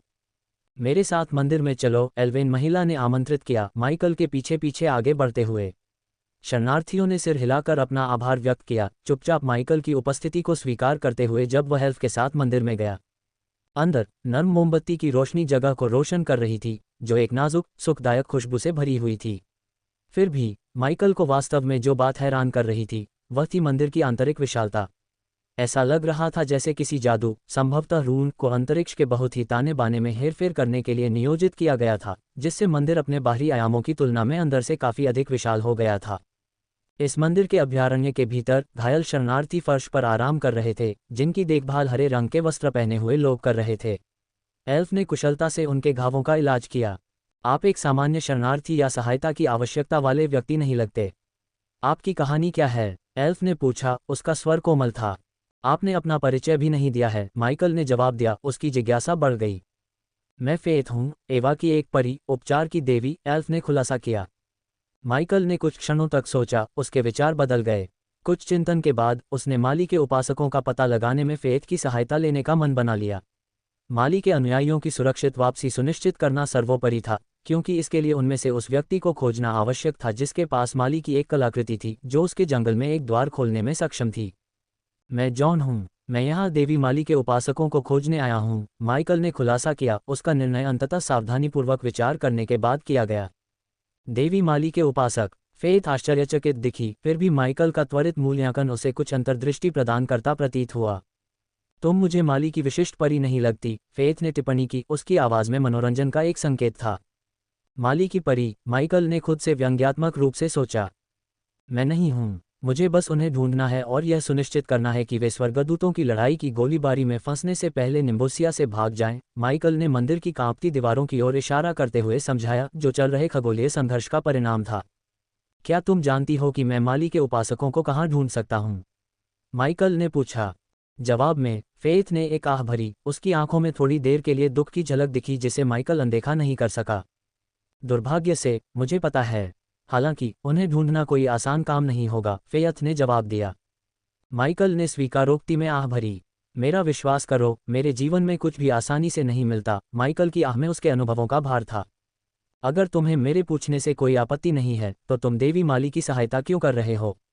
फेयत की जिज्ञासा ने उसे माइकल के इरादों पर सवाल उठाने के लिए प्रेरित किया। बस एक कर्ज चुकाने के लिए। माइकल ने अपनी मंशा को गुप्त रखने का विकल्प चुना। सच्चाई ये थी कि माली की मदद करने के पीछे उसका इरादा उसके गठबंधन को सुरक्षित करना था। डैगन और पैंथियन के खिलाफ आसन संघर्षों में माइकल जानता था कि उसे सहयोगियों की आवश्यकता है, ये देखते हुए कि अधिकांश देवता आसानी से अंधेरे के देवता का पक्ष नहीं लेंगे। सहयोगियों को प्राप्त करना उसके उद्देश्य के लिए महत्वपूर्ण था। फेयत की सिर हिलाना धीमा और चिंतनशील था, लेकिन उसकी आंखों में माइकल के बारे में संदेह की भावना थी। एक गैर देवता के रूप में वह स्वाभाविक रूप से उसके सच्चे स्वरूप को नहीं समझ सकती थी। प्रकृति अधिक से अधिक। वह मान सकती थी कि वह एक देवदूत या एक दुर्जय उच्च स्तरीय साधक था। उसे भगवान मानने के लिए उसकी शक्तियों की पूरी सीमा को देखना आवश्यक था, जिसे वह प्रकट करने के लिए उत्सुक नहीं था। मैं उन्हें कहाँ पा सकता हूँ? माइकल ने पूछा, बातचीत को वापस मामले की ओर मोड़ते हुए। वे रैनार के मंदिर में रखे जा रहे हैं, फेयथ ने अपनी आवाज़ में उदासी के संकेत के साथ उत्तर दिया। माइकल का अंतर्ज्ञान गलत नहीं था, स्थिति में परेशानी की एक अंतर्निहित धारा थी। यह आशाजनक नहीं लगता, उसने आगे कहा। ऐसा नहीं है, भगवान रैनार अपने दिव्य संघर्ष में क्रैनार से हार रहे हैं। वह निरंतर पूजा के लिए बेताब हैं, इसलिए शहर खाली है, फेयथ ने समझाया। उनके स्वर में सहानुभूति और तिरस्कार का मिश्रण था। राजा के आदेश के तहत रैनार के वफादार अनुयायी नौकर ने नागरिकों को घर के अंदर रहने और रैनार की पूजा करने का आदेश दिया है। इस बीच माली के उपासकों को जबरन रैनार के मंदिर में ले जाया गया है और उन्हें उसके अनुयायी बनने के लिए मजबूर किया जा रहा है। फेयथ ने अपने शब्दों में थोड़ी घृणा का भाव प्रकट किया। देवताओं के क्षेत्र में एक देवता के उपासकों को दूसरे के उपासकों में परिवर्तित करना एक दुष्टतापूर्ण कार्य माना जाता था। हालांकि यदि लक्षित देवता देवताओं के समूह का हिस्सा नहीं था, तो एक दूसरे के अनुयायियों के खिलाफ उनके कार्य अक्सर उच्च शक्तियों द्वारा अनदेखा कर दिए जाते थे। चूंकि माली देवताओं के समूह का हिस्सा नहीं था और रैनार था, इसलिए बाद वाला माली के उपासकों पर बिना किसी परिणाम के अपना अधिकार जमा सकता था। वह प्रक्रिया कैसे काम करती है? क्या वे मन पर नियंत्रण या किसी अन्य हेरफेर के अधीन हैं? माइकल की जिज्ञासा ने उसे पूछताछ करने के लिए प्रेरित किया। ये निश्चित रूप से संभव है, लेकिन मुझे विश्वास नहीं है कि वे अभी तक उस चरण तक पहुंच चुके हैं। फेथ ने जवाब दिया, इसकी संभावना अधिक है कि वे शारीरिक पीड़ा से गुजर रहे हैं। थोड़ी देर के लिए माइकल चिंतन में डूब गया। उसने जो जानकारी प्राप्त की थी उसे मानसिक रूप से रिकॉर्ड कर लिया। फिर भी अचानक फेथ के शब्द बंद हो गए और उसकी नज़र उस पर टिक गई। लेकिन आपको उन बारीकियों में जाने की ज़रूरत नहीं है। उन्हें रैनार के मंदिर से बचाना लगभग असंभव काम है। इस मामले में राजा का भी कोई प्रभाव नहीं होगा। मेरी सलाह है कि आप पीछे मुड़ें और राज्य छोड़ दें, फेथ ने सुझाव दिया। अपनी जिज्ञासा और माली के उपासकों को बचाने की अपनी प्रतिबद्धता के बीच फंसे माइकल ने कुछ पल के लिए हिचकिचाहट दिखाई। आखिरकार उसने जोखिम उठाने और खुद मंदिर में जाने का फैसला किया। माइकल के फैसले के पीछे प्रेरक शक्ति उसका बदमाश बिंदुओं की खोज थी। उसने पहचाना कि इसे अत्यधिक सुरक्षित और डरपोक तरीके से खेलने से उसे वह पहचान नहीं मिलेगी जो वह चाहता था। कम से कम मैं स्थिति का आकलन कर सकता हूँ। अगर यह बहुत जोखिम भरा साबित होता है तो मैं माली को संदेश भेज दूंगा, माइकल ने पुष्टि की। देवी माली के बारे में उनके आकस्मिक संदर्भ ने फेयथ के भीतर अनिश्चितता की एक झलक जगा दी। ठीक है, मैं आपको ज़रूरतमंदों की मदद करने से नहीं रोक सकता। देवी एवा के स्वभाव में इस तरह के कार्यों को रोकना नहीं है, फेयथ ने स्वीकार किया। जब हवा में एक और कंपन गूंजने लगा तो माइकल खुद को रोक नहीं पाया और पूछा, क्या आपको पता है कि यह युद्ध कब रुकेगा? स्वर्गदूतों की लड़ाई की तीव्रता स्पष्ट थी, जो हर बीतते सेकंड के साथ बढ़ती जा रही थी। मैं वास्तव में नहीं जानता। समयरेखा पैंथियन के हस्तक्षेप पर निर्भर करती है। अपने ही दो लोगों के बीच टकराव के दौरान उनका अलग थलग रहना असामान्य है, फेयथ ने जवाब दिया। उसका स्वर संदेह और संकोच से भरा था। जितना अधिक माइकल ने पैंथियन के बारे में जाना, उतना ही उसका भ्रम गहरा होता गया। ऐसा लग रहा था कि कुछ ऐसा था जो पैंथियन का ध्यान उनकी जिम्मेदारियों से हटा रहा था। जबकि देवगण निस्संदेह दागोन को संभालने में लगे हुए थे, लेकिन तथ्य यह था कि दागोन अभी तक देवताओं के क्षेत्र में प्रवेश नहीं कर सका था। इससे माइकल को यह सवाल उठाने पर मजबूर होना पड़ा कि कौन सी शक्ति देवगण को उनके कर्तव्यों को पूरा करने से रोक रही है और कौन सी शक्ति देवताओं को उनके क्षेत्र को छोड़ने से रोक रही है। अध्याय 1068 एक बार फिर से गुप्त हत्यारा बनना। जब निम्बोसिया पर रात छा गई तो माइकल देवी एवा के मंदिर से बाहर आया और फेथ को अलविदा कहा। स्वर्गदूतों के बीच टकराव अभी भी ऊपर जारी था, जिससे आकाश बिजली की चमक और गड़गड़ाहट से भर गया। क्रैनर के स्वर्गदूतों की बिजली की चमक माइकल के चलते हुए रास्ते को रोशन कर रही थी। शुक्र है, सड़कें नागरिकों से खाली हैं, अयाग ने माइकल के कोट की जेब से चुटकी ली। अंधेरे में घुलने मिलने के लिए माइकल ने अपने पहले के भूरे रंग के वस्त्र को अपने कवच के ऊपर एक काले रंग के कोट से बदल दिया था। ये देवता और स्वर्गदूत असली उपद्रवी लगते हैं, सबा ने बड़बड़ाया। नित्रोइल ने उल्लेख किया था कि देवताओं का क्षेत्र नश्वर क्षेत्र से कहीं अधिक बुरा है, माइकल ने याद किया जब वह छतों पर आगे बढ़ रहा था, ध्यान से लड़ते हुए स्वर्गदूतों की निगाहों से बचता हुआ। कई तनावपूर्ण मिनटों के बाद माइकल भव्य मंदिर में पहुंच गया। पास से देखने पर यह दूर से देखने की तुलना में और भी भव्य और अधिक भव्य दिखाई दिया। संपूर्ण संरचना का निर्माण कांच से किया गया था, जिस पर भव्य स्वर्ण की सजावट की गई थी। कांच पर गहरा काला रंग था, जिससे माइकल अपनी नंगी आंखों से अंदर नहीं देख सकता था। अपनी एक्स-रे दृष्टि का उपयोग करते हुए माइकल ने देखा कि रेनार के स्वर्गदूत मंदिर के बाहरी भाग में गश्त कर रहे हैं। अंदर कोई है जिसे कुर्सी से बांधा गया है और उसे यातना दी जा रही है, माइकल ने बड़बड़ाया। उसकी एक्स-रे दृष्टि ने मंदिर के केंद्र में बंधी हुई एक आकृति को प्रकट किया। हालांकि आकृति की विशेषताएं अस्पष्ट रहीं। ये संभवतः माली के उपासकों में से एक है, अयाग ने अनुमान लगाया। सहमत होते हुए माइकल मंदिर के करीब पहुंच गया। अंधेरे के देवता के रूप में उसकी अंतर्निहित क्षमता ने उसे छायादार स्थानों में लगभग अदृश्य बना दिया। इसे उसकी शक्तियों का उपयोग नहीं माना गया, बस एक प्राकृतिक विशेषता माना गया। अंधेरे में घुलमिलते हुए माइकल चुपके से मंदिर के पास पहुंच गया। हालांकि मुख्य प्रवेश द्वार के दोनों ओर 2 ग्रे बख्तरबंद गार्ड थे। उनकी साधना का स्तर माइकल की नज़र से छिपा हुआ था। ऐसे विवरणों को समझने के लिए उसे सिस्टम से एक विशिष्ट कौशल या इस क्षेत्र में मौजूद एक दुर्लभ कलाकृति की आवश्यकता होगी। हम स्पष्ट रूप से मुख्य द्वार से नहीं घुस सकते, अयाग ने ऊपर की ओर देखते हुए और एक खुला रास्ता देखते हुए सुझाव दिया। शायद हम उस खिड़की से उड़कर अंदर आ सकते हैं, अयाग ने सुझाव दिया, लेकिन सबा ने तुरंत इस विचार को खारिज कर दिया। नहीं, मुझे हमारे चारों ओर रूनों की उपस्थिति का आभास हो रहा है, सबा ने बीच में कहा। अपनी एक्स-रे आंखों को सक्रिय करते हुए माइकल ने उनके आसपास चमकते हुए रूनों को देखा। एलिडर, निपुण 6 सितारा रून मास्टर के साथ बिताए अपने समय के कारण वह प्रतीकों को हल्के से पहचान सकता था। ये रून यहाँ इसलिए रखे गए हैं ताकि कोई भी मंदिर के चारों ओर उड़कर न आ सके, माइकल ने समझाया। क्या तुमने रून देखे हैं? क्या वे नश्वर क्षेत्र में मौजूद रूनों के समान हैं? अयाग ने जिज्ञासा से पूछा। बिल्कुल नहीं, लेकिन कुछ समानताएं हैं, माइकल ने उत्तर दिया। तो फिर आप ऊपर चढ़ने की योजना कैसे बना रहे हैं? अयाग ने जोर दिया, जिस पर माइकल मुस्कुराया और अपनी आस्तीन ऊपर की, जिससे उसके अग्रभाग पर मार्क 3 ग्रैपलिंग हुक दिखाई दिया। एक तेज गति से उसने ऊपर के किनारे पर निशाना साधा और ग्रैपलिंग हुक को निकाल दिया। हुक किनारे पर मजबूती से फंस गया, जिससे माइकल ऊपर की ओर बढ़ गया। मंदिर के अंदर माइकल एक बीम के किनारे पर झुका हुआ था, नीचे के दृश्य को देख रहा था। छत पर फैली बीम के साथ सावधानी से नेविगेट करते हुए उसने नीचे की गतिविधि को देखा। यह माली के उपासकों की तरह नहीं दिखता है, जब तक कि उसके अनुयायी राजाओं की तरह कपड़े नहीं पहनते हैं, अयाग ने भौहें सिकुड़ते हुए कहा। माइकल ने सहमति जताई और प्रताड़ित किए जा रहे व्यक्ति पर ध्यान केंद्रित किया। कीमती रत्नों से सजे लाल वस्त्र पहने और सोने के मुकुट से सजे हुए वह व्यक्ति एक था माली के उपासकों के विपरीत। तुमने अपने स्वामी को निराश किया। एक विशालकाय जानवर जो कि हल्के हरे रंग की त्वचा वाला एक ओर्क था, ने कुर्सी से बंधे हुए आदमी को चिढ़ाते हुए कहा। 7 फीट ऊंचे ओर्क ने एक प्रभावशाली और भयावह आभा बिखेरी। कृपया, मेरे पास उनके अनुग्रह के प्रति वफादारी के अलावा कुछ नहीं है। कृपया, आदमी ने हताश होकर विनती की। फिर ऐसा कैसे हुआ कि उनके अनुग्रह की गाड़ी पर क्रैनर के स्वर्गदूतों ने हमला किया? क्या तुम्हें नहीं पता कि उसमें क्या था? ओर्क ने आदमी के चेहरे पर अपनी उंगलियां फिराते हुए पूछा। उनके अनुग्रह ने तुम्हें निम्बोसिया का राजा बनाया, तुम्हें अपनी संपत्ति की सुरक्षा का जिम्मा सौंपा। अब जब तुम असफल हो गए हो तो उनके अनुग्रह तुम्हें क्यों छोड़ेंगे?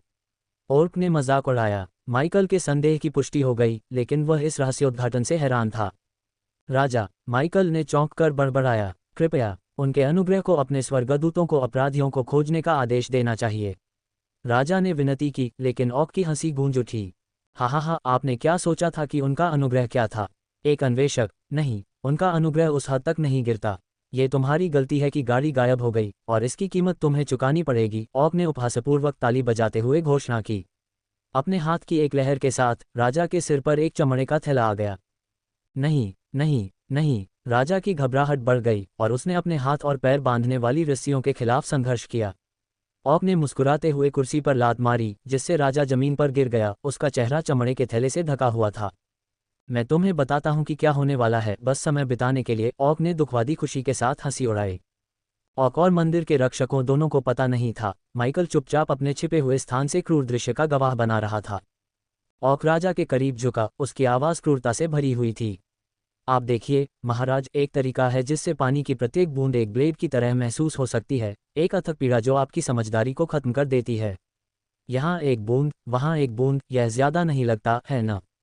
राजा के दबे हुए विरोध और उन्मत्त सांसें उसके सिर को ढंग के चमड़े के थैले के नीचे मुश्किल से सुनाई दे रही थीं। वह कुर्सी से बंधे रस्सियों के खिलाफ छटपटा रहा था, उसका शरीर भय और हताशा के मिश्रण से कांप रहा था।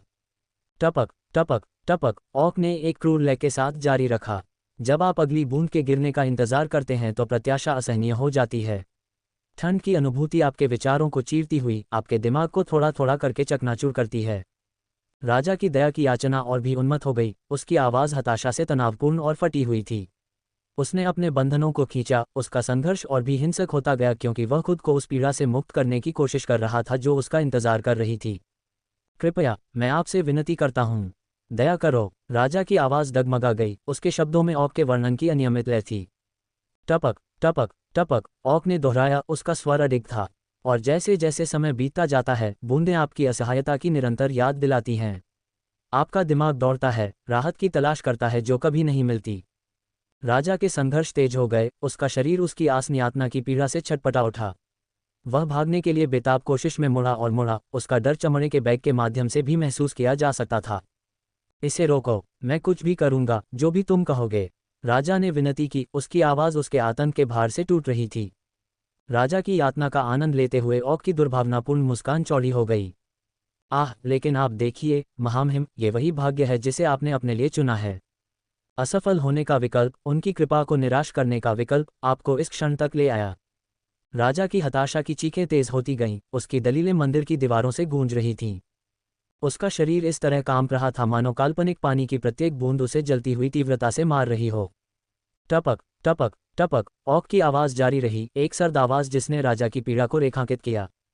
राजा के संघर्ष के कमज़ोर होने पर पसीने के साथ आंसू मिल गए, उसकी ताकत उस मानसिक यातना के भार के नीचे फीकी पड़ गई जो उसे दी जा रही थी। प्रत्येक गैर मौजूद बूंद की प्रत्याशा ने उसके संकल्प को खंडित कर दिया था, उसे पागलपन के कगार पर पहुंचा दिया था। और ऊपर की छाया में माइकल गंभीर चुप्पी में देख रहा था, उसका दिल नीचे हो रहे क्रूर दृश्य पर दया और सदमे के मिश्रण से भारी था। औक ने चमड़े के थैले के नीचे एक छोटा सा छेद सावधानीपूर्वक बनाया, एक छेद इतना छोटा कि उसमें से अनियमित अंतराल पर केवल एक अकेली बूंद ही बाहर निकल सकती थी। माइकल की गहरी आंखें चमड़े पर उकेरे गए एक रून जो प्रत्येक पानी की बूंद के उतरने के समय को यादृच्छिक बनाने के लिए जिम्मेदार है। जैसे ही पहली बूंद राजा के माथे को छूती है, उसकी पीड़ा भरी चीख पूरे मंदिर में गूंजती है। यह आवाज़ बहुत गहरी थी, मानो उसे हथौड़े से मारा गया हो। औक, जिसका चेहरा एक क्रूर मुस्कान में बदल गया था, वह उस पीड़ा से प्रसन्न था जो वह दे रहा था। उसने अपनी नज़र पास खड़े सैनिकों की ओर घुमाई, उनके गंभीर भावों में कोई भावना नहीं थी। एक बार जब इस बूढ़े मूर्ख की पीड़ा समाप्त हो जाती है, तो माली के उपासकों का ख्याल रखना, औक ने मंदिर से तुरंत गायब होने से पहले आदेश दिया। सैनिकों ने चुपचाप आज्ञाकारिता के साथ बिना कुछ कहे उसके आदेशों को स्वीकार कर लिया। वे मंदिर के हॉल से चुपके से आगे बढ़ते हुए अपनी गश्त जारी रखते थे। तनावपूर्ण माहौल के बीच हवा में केवल पानी की बूंदों की गूंज और राजा की पीड़ा भरी चीखें ही गूंज रही थीं। माइकल ने इस विधि को अच्छी तरह से पहचान लिया था, ये पृथ्वी पर यातना के लिए इस्तेमाल की जाने वाली भयानक, टपकने वाली मशीन थी। इस बात का एहसास कि इस दुनिया में इस तरह की विधि का इस्तेमाल किया जा रहा है, माइकल को हैरान कर गया। क्या हम उसे बचाने जा रहे हैं? अयाग की आवाज़ अनिश्चितता से कांप उठी। यह इस बात पर निर्भर करता है कि वह हमारी कितनी मदद कर सकता है। लेकिन सच में, उसे बचाने का कोई मतलब नहीं है। माइकल का स्वर ठंडा और गणनापूर्ण हो गया। जब उसने राजा को बचाने के विचार पर विचार किया, तो माइकल को पता था कि यह एक निरर्थक प्रयास था। भले ही वह हस्तक्षेप करे, रेनार बस राजा की जगह किसी और मोहरे को रख देगा। इसके अलावा, राजा को जीवित छोड़ना विश्वासघात का जोखिम उठा सकता था और उसके इरादों को उजागर कर सकता था। तो, आप माली के उपासकों को बचाने की योजना कैसे बना रहे हैं? अयाग ने पूछा। पुराने जमाने के अच्छे तरीकों से एक को छोड़कर सभी को खत्म कर दो और फिर उससे जानकारी निकालो। माइकल की मुस्कान अपने इरादे में डरावनी थी। इसके साथ ही उसने अपनी काली तलवारें खोल दीं। बीम पर खुद को खड़ा करके वह नीचे सैनिकों को एक घातक हत्यारे की आभा के साथ देख रहा था। हवा में लहराते उसके काले कवच और बाल उसकी उपस्थिति में घातक आकर्षण का माहौल जोड़ रहे थे। माइकल की तलवार ने उस दुर्भाग्यपूर्ण सैनिक को तेजी से मार गिराया जो बीम के ठीक नीचे था, जहां वह बैठा था। ये सुनिश्चित करने के बाद कि कोई भी जिज्ञासु आंखें उस पर नहीं हैं, वह बीम से नीचे उतरा और सैनिक के सिर पर पीछे से वार किया। बेजान शरीर को साथ लेकर वह ऊपर अपने छिपे हुए सुविधाजनक स्थान पर लौट आया। काफी तेज। अयाग माइकल की दक्षता से प्रभावित हुए बिना नहीं रह सका।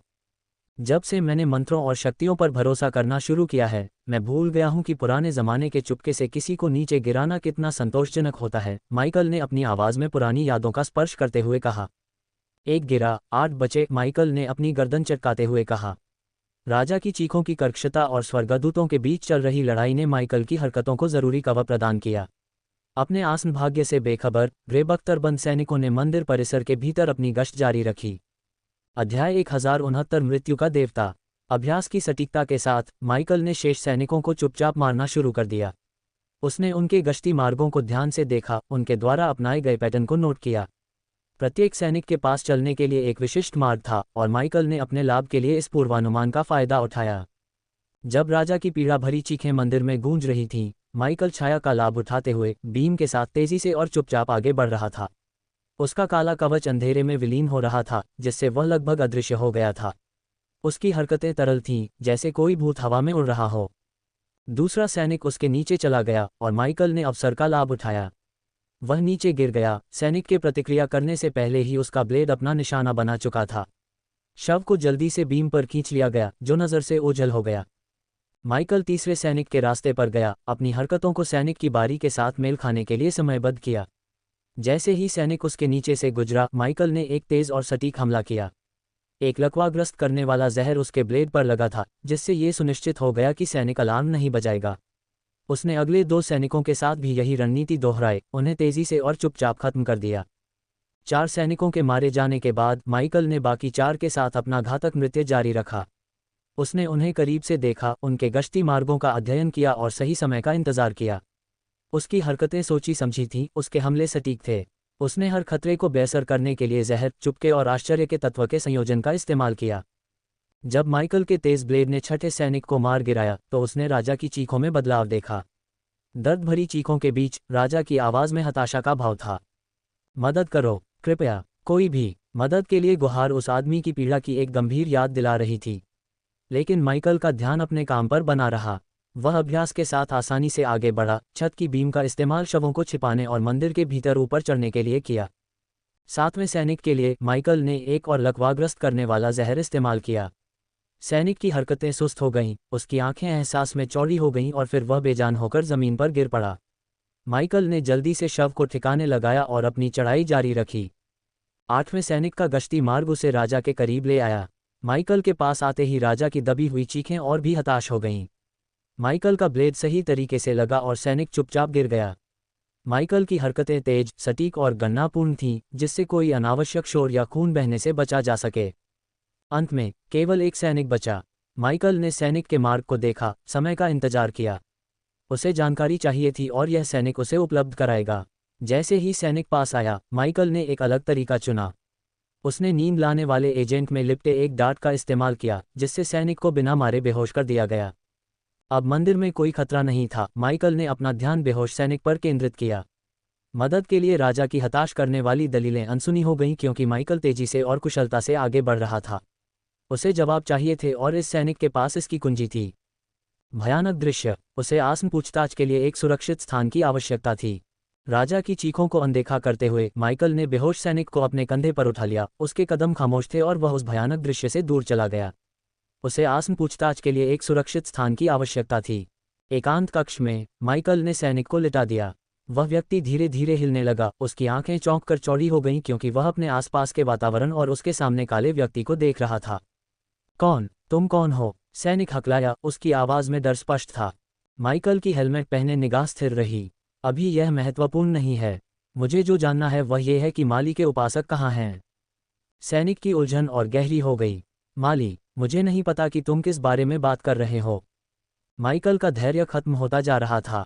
वह जानता था कि सबसे जिद्दी व्यक्तियों को भी कैसे तोड़ा जाए। अपने उपकरण से उसने एक छोटा सा सिरिंज निकाला, जिसमें दर्द बढ़ाने वाला पदार्थ था।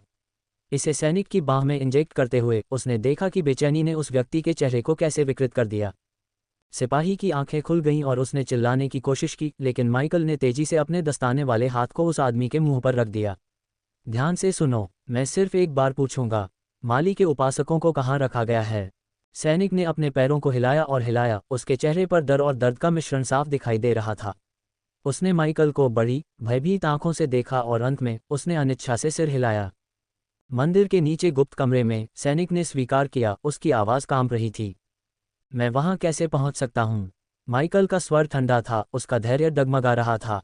सैनिक ने दीवार पर लगे एक साधारण से दिखने वाले लैंप की ओर कांपती हुई उंगली से इशारा किया। लैंप को दक्षिणावर्त घुमाएं और एक रास्ता खुल जाएगा। जानकारी को समझते हुए माइकल की गहरी आंखें सिकुड़ गईं। वह समझ सकता था कि सैनिक सच बोल रहा था, लेकिन उसके पास खेलने के लिए एक और कार्ड था। याद रखना, अगर तुम मुझसे झूठ बोलोगे तो मैं आसानी से तुम्हारी जान ले सकता हूँ। सैनिक के होंठ कांप उठे, उसकी नज़र माइकल के हेलमेट पर टिक गई। तुम्हें पता नहीं है कि तुमने क्या किया है। तुम्हें इसका पछतावा होगा। माइकल के होठों के कोने पर एक हंसी मजाक वाली मुस्कान खींच गई। मैंने बहुत से पछतावे भरे काम किए हैं। तुम्हारा भाग्य भी एक और है। एक तेज, निर्णायक कदम के साथ माइकल ने सैनिक को हमेशा के लिए चुप करा दिया, जिससे उसकी जान चली गई। उसके पास और अधिक संकोच या भावुकता के लिए समय नहीं था। सैनिक की उपयोगिता समाप्त हो गई थी और माली के उपासक उसके बचाव की प्रतीक्षा कर रहे थे। भूत, मुझे लगता है कि कोई हमारे पास आ रहा है। कोई शक्तिशाली व्यक्ति, सभा की चेतावनी माइकल के कानों तक पहुंची, हालांकि उसके अपने स्कैन में किसी की उपस्थिति का पता नहीं चल पाया था। अचानक मंदिर के अंदर की सभी लाइटें एक अदृश्य शक्ति द्वारा बुझा दी गईं। मंदिर के भारी दरवाजे एक दबी हुई आवाज के साथ बंद हो गए। अंधेरे में माइकल ने प्रवेश द्वार पर तैनात पहरेदारों को गिरते हुए देखा। फिर उसका ध्यान राजा की ओर गया, जिसकी पीड़ा भरी चीखें हवा में गूंजती रहीं। जैसे ही वह आगे बढ़ने वाला था, एक ठंडी सनसनी उसके कवच से टकराए। एक घातक आभा के साथ टपकती हुई आवाज उसके पीछे से आई। अच्छा अच्छा अच्छा, हमारे यहाँ क्या है? आवाज में डर था, लेकिन खतरे का एहसास था। माइकल ने महसूस किया कि एक ब्लेड उसके कवच पर दबाव डाल रहा है, उसकी ताकत को परख रहा है। उसने अपनी काली तलवारों पर अपनी पकड़ मजबूत कर ली, किसी भी अचानक हरकत के लिए तैयार। उसे पता था कि वह एक दुर्जय प्रतिद्वंद्वी से निपट रहा है, जो बिना किसी को पता लगे उसके पास पहुंचने में कामयाब रहा था। इस उदास मंदिर में उत्साह का स्पर्श जोड़ने के लिए धन्यवाद। आदमी की आवाज़ अजीब तरह से मज़ेदार थी। उसने ब्लेड पर दबाव डालना जारी रखा, लेकिन माइकल का कवच मजबूत था। अच्छा कवच, आदमी ने टिप्पणी की, माइकल की सुरक्षा द्वारा पेश की गई चुनौती को स्वीकार करते हुए।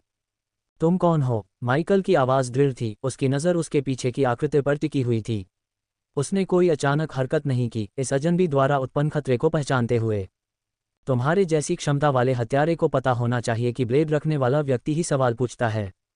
तुमने यहाँ काफ़ी तमाशा रचा है, बिना पहरेदारों को सचेत किए हत्या का एक शानदार प्रदर्शन। लेकिन मुझे स्वीकार करना चाहिए, मैं तुमसे ज़्यादा आकर्षित हूँ। उस आदमी के शब्दों में जिज्ञासा और प्रशंसा की भावना झलक रही थी। माइकल को थोड़ा आगे धकेलते हुए अदृश्य हत्यारे ने उसे अपने रहस्यमयी प्रतिद्वंद्वी का सामना करने के लिए घूमने दिया। जैसे ही वह मुड़ा, अदृश्यता का पर्दा उठ गया, जिससे हत्यारे को उसकी सारी भयावह महिमा का पता चला। गहरे लाल रंग के लबादे में लिपटे आकृति से द्वेष की आभा निकल रही थी। उसके हाथ में खून से लाल खंजर चमक रहा था, जिसके किनारे अशुभ रूप से चमक रहे थे। माइकल की नज़र कौवे के काले बालों की एक लट पर गई जो हुड के नीचे से झर रही थी, एक चेहरे को ढंक रही थी जो छाया में लिपटा हुआ था। फिर भी जिस चीज़ ने माइकल का ध्यान खींचा वह थी आंखें, एक लाल रंग की चमक के साथ जो अंधेरे को चीरती हुई लग रही थी। ठीक है, यह एक अप्रत्याशित मोड़ है। हत्यारे की आवाज़ रेशम और स्टील से बनी थी, मनोरंजन और साजिश। मैंने कला के किसी साथी व्यवसायी से टकराने की उम्मीद नहीं की थी। माइकल के होठों पर एक व्यंग्यपूर्ण मुस्कान उभरी। तो ये किस बात ने बताया? काले कपड़े, ब्लेड, या ये तथ्य कि मैं एक संरक्षित मंदिर के आसपास चुपके से घूम रहा हूँ? हत्यारे की मुस्कान शैतानी हो गई, उसकी लाल आंखों में चमक आ गई। ओह, ये सिर्फ दिखावे से ज्यादा है। छाया में चलने वालों में एक खास ऊर्जा होती है, एक परिचय, एक रिश्तेदारी। किसी को जानने के लिए एक की जरूरत होती है। आप देखिए। माइकल ने अपनी गर्दन हिलाई और हत्यारे को देखा। तो इस छोटे से प्रदर्शन में अगला अभिनय क्या है? हत्यारे की मुस्कान बनी रही, जिसमें मनोरंजन और कुछ और का मिश्रण था जिसे समझना मुश्किल था। चिंता मत करो, मैं तुम्हें मारने के लिए यहाँ नहीं हूँ, उसने उत्तर दिया। उसकी आवाज़ में अलग थलग मनोरंजन की भावना थी। तुम मेरा लक्ष्य नहीं हो। माइकल की भौहें आश्चर्य से थोड़ी ऊपर उठीं। तो कौन? हत्यारे की नज़र राजा पर गई, जो अभी भी बंधा हुआ था और पीड़ा में तड़प रहा था। उसने मेरे भगवान को पुकारा और मेरे भगवान ने मुझे उसकी प्रार्थनाओं का उत्तर देने के लिए भेजा। अचानक गति के धुंधलेपन के साथ हत्यारा मंदिर के चारों ओर घूमता रहा, उसकी आकृति छायाओं के तरल नृत्य में बदल गई। माइकल की आंखें उसकी हर हरकत को ट्रैक करने के लिए संघर्ष कर रही थीं। हत्यारे की आवाज़ मंदिर में गूंज रही थी, जिसमें मजाकिया लहजा था। तुम अच्छे हो, लेकिन तुम्हें अपनी गति और दक्षता पर काम करने की ज़रूरत है। जैसे जैसे हत्यारा इधर उधर भागता रहा, उसकी आवाज़ माइकल तक पहुंची, जो मनोरंजक लेकिन अजीब तरह से ईमानदार थी। मैं तुम पर नज़र रखूंगा, दोस्त। और अगर मेरे घर में कोई जगह है तो मैं तुम्हें पहले ही बता दूंगा। माइकल के चेहरे पर उलझन भर गई। कौन सा घर? हत्यारे की मुस्कान और गहरी हो गई। समय आने पर तुम्हें पता चल जाएगा। माइकल के दिमाग में एक सवाल कौंध रहा था। राजा रेनार का उपासक। क्या रेनार ने तुम्हें भेजा है? हत्यारे की हंसी हवा में गूंज रही थी, एक ऐसी डरावनी आवाज जो अंधेरे में गूंज रही थी। ओह, राजा को अब मौत के अलावा कुछ नहीं चाहिए। वह मौत को बुलाता है और मेरे भगवान ने मुझे उसकी प्रार्थनाओं का जवाब देने के लिए भेजा है। माइकल के माथे पर एक शिकन आ गई। तुम्हारा भगवान? हत्यारे की खुशी साफ झलक रही थी जब उसने जवाब दिया, मैं मौत का फरिश्ता हूँ। अध्याय 1070 नई प्रणाली कार्यक्षमता। माइकल की भौहें गहरी हो गईं क्योंकि उसे यह पता चला कि उसके सामने हत्यारा वास्तव में मौत का दूत था। उसके चेहरे पर सदमा साफ झलक रहा था और हत्यारे को इसमें मजा आ रहा था। हत्यारे ने ताना मारते हुए कहा, आमतौर पर मौत के दूत से सामना करना तुम्हारा आखिरी पल होता है, लेकिन तुम्हारे लिए मैं एक अपवाद बनाऊंगा। क्यों? माइकल की जिज्ञासा ने उसे सवाल पूछने के लिए प्रेरित किया ताकि वह समझ सके। हालांकि जवाब आने से पहले हत्यारे की हरकत ने उसे चौंका दिया। नीले रंग के धुंधलेपन में हत्यारा माइकल के पीछे दिखाई दिया। तेजी से प्रतिक्रिया करते हुए माइकल ने घूमकर देखा, केवल हत्यारे को कुछ फीट दूर तेजी से पीछे हटते हुए देखा। वह दिखावा कर रहा है, अयाग ने स्पष्ट रूप से असंतुष्ट होकर कहा। हत्यारे ने फिर अपने खंजर के साथ अपने भयानक आकर्षण को दिखाने के लिए एक पल लिया। लगभग बीमार करने वाले स्वाद के साथ इसकी सतह को चाटते हुए उसने खंजर को ऊपर उठाए हुए माइकल पर हमला किया। माइकल की सहज प्रवृत्ति ने काम किया और उसने आने वाले हमले को रोकने के लिए अपनी काली तलवार उठाई। धीरे से हत्यारे ने लापरवाही से टिप्पणी की क्योंकि उसने माइकल के गले की ओर एक तेज वार करने का प्रयास किया। बिजली की तरह प्रतिक्रिया करते हुए माइकल पीछे की ओर झुका। उसके शरीर ने खंजर की धार से बचने के लिए एक लगभग परफेक्ट चाप बनाया। उसने हत्यारे पर एक जोरदार प्रहार करते हुए अपने पैर को हिलाया। अच्छा लचीलापन, हत्यारे ने टिप्पणी की। ऐसा लग रहा था जैसे वह किसी प्रदर्शन की आलोचना कर रहा था। पलक झपकते ही हत्यारा हवा में उछल गया, माइकल की सीधी दृष्टि से गायब हो गया। वह कहाँ है? क्या तुम उसे महसूस कर सकती हो सबा? अयाग ने माइकल के काले कोट में रहते हुए पूछा। नहीं, सबा ने कहा। हत्यारे के स्थान को महसूस करने में सबा की असमर्थता ने चुनौती को और बढ़ा दिया। माइकल ने अपने आसपास के क्षेत्र को स्कैन करते हुए अपने एक्स-रे विजन को सक्रिय किया ताकि किसी भी तरह के मायावी प्रतिद्वंद्वी का पता लगाया जा सके। फिर भी हत्यारा उसे एक बार फिर आश्चर्यचकित करने में कामयाब रहा। उसके सिर के ऊपर प्रकट हुआ। शुद्ध सहज ज्ञान पर प्रतिक्रिया करते हुए माइकल पीछे की ओर झपटा। हत्यारे के हवाई हमले से बाल बाल बच गया। हत्यारे ने अपनी गति को असाधारण चपलता के साथ समायोजित किया। माइकल की छाती पर एक शक्तिशाली किक मारी जिससे वह हवा में उछल गया। अपने दांत पीसते हुए माइकल ने जल्दी से अपनी दिशा वापस पा ली। अपने आप को स्थिर करने के लिए अपनी गति का उपयोग किया। वह आगे बढ़ा, अपनी शारीरिक गति के हर औंस को अपनी हरकतों में लगा दिया। उसकी काली तलवारें घातक सटीकता के साथ हवा में कट गईं, जो उसके युद्ध कौशल का प्रमाण था। आप बहुत अच्छे तलवारबाज हैं, लेकिन अन्य हथियारों के साथ आपके कौशल को काम की जरूरत है। हत्यारे ने माइकल की तलवारबाजी की लापरवाही से आलोचना की। एक सहज अनुग्रह के साथ हत्यारे ने माइकल के हमलों को चतुराई से चकमा दिया और उन्हें रोक दिया। अचानक उसने अपनी हरकतें रोक दी। उसकी निगाहें माइकल पर टिक गईं और उसके होठों पर मुस्कान आ गई। मैं तुम पर नजर रखूंगा। हत्यारे के शब्द हवा में लटके हुए थे, भविष्य की मुठभेड़ों का वादा, इससे पहले कि वह नजरों से ओझल हो जाए। अगले ही पल वह राजा के बगल में प्रकट हुआ, जो अभी भी अपनी पीड़ा भरी चीखों में खोया हुआ था। मदद के लिए राजा की उन्मत्त पुकारें उसके बगल में मौजूद मौत के दूत पर ध्यान नहीं दे रही थीं। माइकल मूक दर्शक की तरह देख रहा था क्योंकि हत्यारे की तलवार राजा के चेहरे पर ठंडी रेखाएं बना रही थी। ठंडी तलवार की अनुभूति राजा को पागलपन के कगार से वापस खींचती हुई लग रही थी। कौन? तुम कौन हो? राजा की कांपती हुई आवाज डर से कांप उठी, लेकिन हत्यारे की तलवार की तेज, क्रूर हरकत ने उसके सवाल को बीच में ही रोक दिया। खून छिड़का। राजा की बोलने की कोशिश खामोश हो गई क्योंकि उसका गला बेरहमी से काटा गया था। बेजान आकृति के नीचे लाल रंग का कुंड फैल गया। जैसे ही मौत का दूत राजा के शरीर से उठा, उसकी नज़र माइकल पर टिक गई। मंदिर मौत की बदबू से भारी लग रहा था। हत्यारे के शब्द माइकल से सीधे बात करते हुए एक डरावनी चेतावनी थे। इस मंदिर में मौत की बदबू है। मरकर मुझे निराश मत करो। उसकी आवाज़ में मनोरंजन और अंतिमता का संकेत था। एक गहरे लाल लाल धुएं ने हत्यारे को घेर लिया, जिससे वह नज़र से ओझल हो गया। और फिर जितनी जल्दी वह दिखाई दिया था, धुआं गायब हो गया और अपने साथ मौत के दूत को भी ले गया। मौत के दूत के चले जाने के बाद माइकल के माथे पर बल पड़ गए और वह हत्यारे के निर्देशानुसार दीपक की ओर मुड़ गया। मंदिर में मौत की बदबू की संभावना उसके विचारों पर भारी पड़ गई, एक रहस्य जिसे वह सुलझाना चाहता था। अभी के लिए उसका उद्देश्य स्पष्ट था, उस छिपे हुए रास्ते की जांच करना जो उसे माली के उपासकों तक ले जा सकता था। सबा की आवाज में भारीपन था जब उसने पूछा, उसका मौत की बदबू से क्या मतलब था? हवा में सवाल गूंजा, अयाग की जिज्ञासा भी साथ दे गई। और उसने ऐसा क्यों कहा कि तुम तलवार चलाने में बहुत अच्छी हो, लेकिन दूसरे हथियारों के साथ तुम्हारी कुशलता काम आ सकती है। उसे कैसे पता कि तुम दूसरे हथियारों में कमज़ोर हो? अयाग की जिज्ञासा में शरारत की झलक दिखी, जिससे माइकल ने उसे सिर पर मुक्का मारने के लिए उकसाया, अगर उनकी परिस्थितियां गंभीर न होतीं। हम पता लगा लेंगे, माइकल ने स्थिर शांति के साथ जवाब दिया। वह दीपक के पास गया और सैनिक के निर्देशों का पालन करते हुए उसे घुमाया। एक धीमी, अशुभ चरमराहट गूंजी जब एक छिपा हुआ दरवाज़ा उसके सामने खुला। खुला रास्ता नीचे की ओर अंधेरे में ले गया, और जैसे जैसे माइकल नीचे उतरा, हवा खून की गंध से भारी होती गई। इसने उसके भीतर बढ़ती बेचैनी को जगाया। अपने आंतरिक तनाव के बावजूद वह आगे बढ़ा। माली के उपासकों को खोजने की जरूरत उसे आगे बढ़ा रही थी। हमें हाई अलर्ट पर रहना चाहिए, सभा के चेतावनी भरे शब्द उपयुक्त थे, जो छाया में छिपे संभावित खतरों की याद दिलाते थे। सन्नाटे के बीच खून की गंध ने माइकल की इंद्रियों पर आक्रमण किया, जिससे उसकी सतर्कता बढ़ गई। दीवारों से उनके कदमों की गूंज गूंज रही थी, जबकि उसके पर्यावरण की जांच करने पर आसपास जीवन के कोई संकेत नहीं मिले। एक बेचैन करने वाली सनसनी उसके ऊपर छा गई, एक संदेह जो उसे परेशान कर रहा था कि सैनिक की जानकारी गढ़ी गई हो सकती है। यहाँ कुछ ठीक नहीं है, माइकल ने बड़बड़ाया। उसकी सहज प्रवृत्ति हाई अलर्ट पर थी, क्योंकि वह एक कोने से आगे बढ़ रहा था, मंदिर के अंधेरे अंडरबेली में, और नीचे जा रहा था। अगले मोड़ पर एक ऐसा दृश्य सामने आया जिसने उसे अपने रास्ते से हटा दिया। भयावह दृश्य को देखकर आमतौर पर शांत और चुप रहने वाले कैन की भी आंखें चौड़ी हो गईं। यहाँ क्या हुआ? अयाग की आवाज़ सदमे और भय से कांप उठी। माइकल के सामने मंद रोशनी वाला कमरा खून से लथपथ एक भयावह दृश्य था। खून हर सतह पर फैला हुआ लग रहा था, और हवा मौत की बदबू से भरी हुई थी। उसकी आंखें भयानक दृश्य को देख रही थीं। दीवारों पर कीलों से ठोके गए शव और फर्श पर बिखरे हुए शव उनके यातना भरे रूप अकल्पनीय क्रूरता के निशान लिए हुए थे। भयानक दृश्य के बीच माइकल की नज़र एक बेजान महिला पर पड़ी। उसके गले में पड़े पदक से एक हल्की चमक निकल रही थी।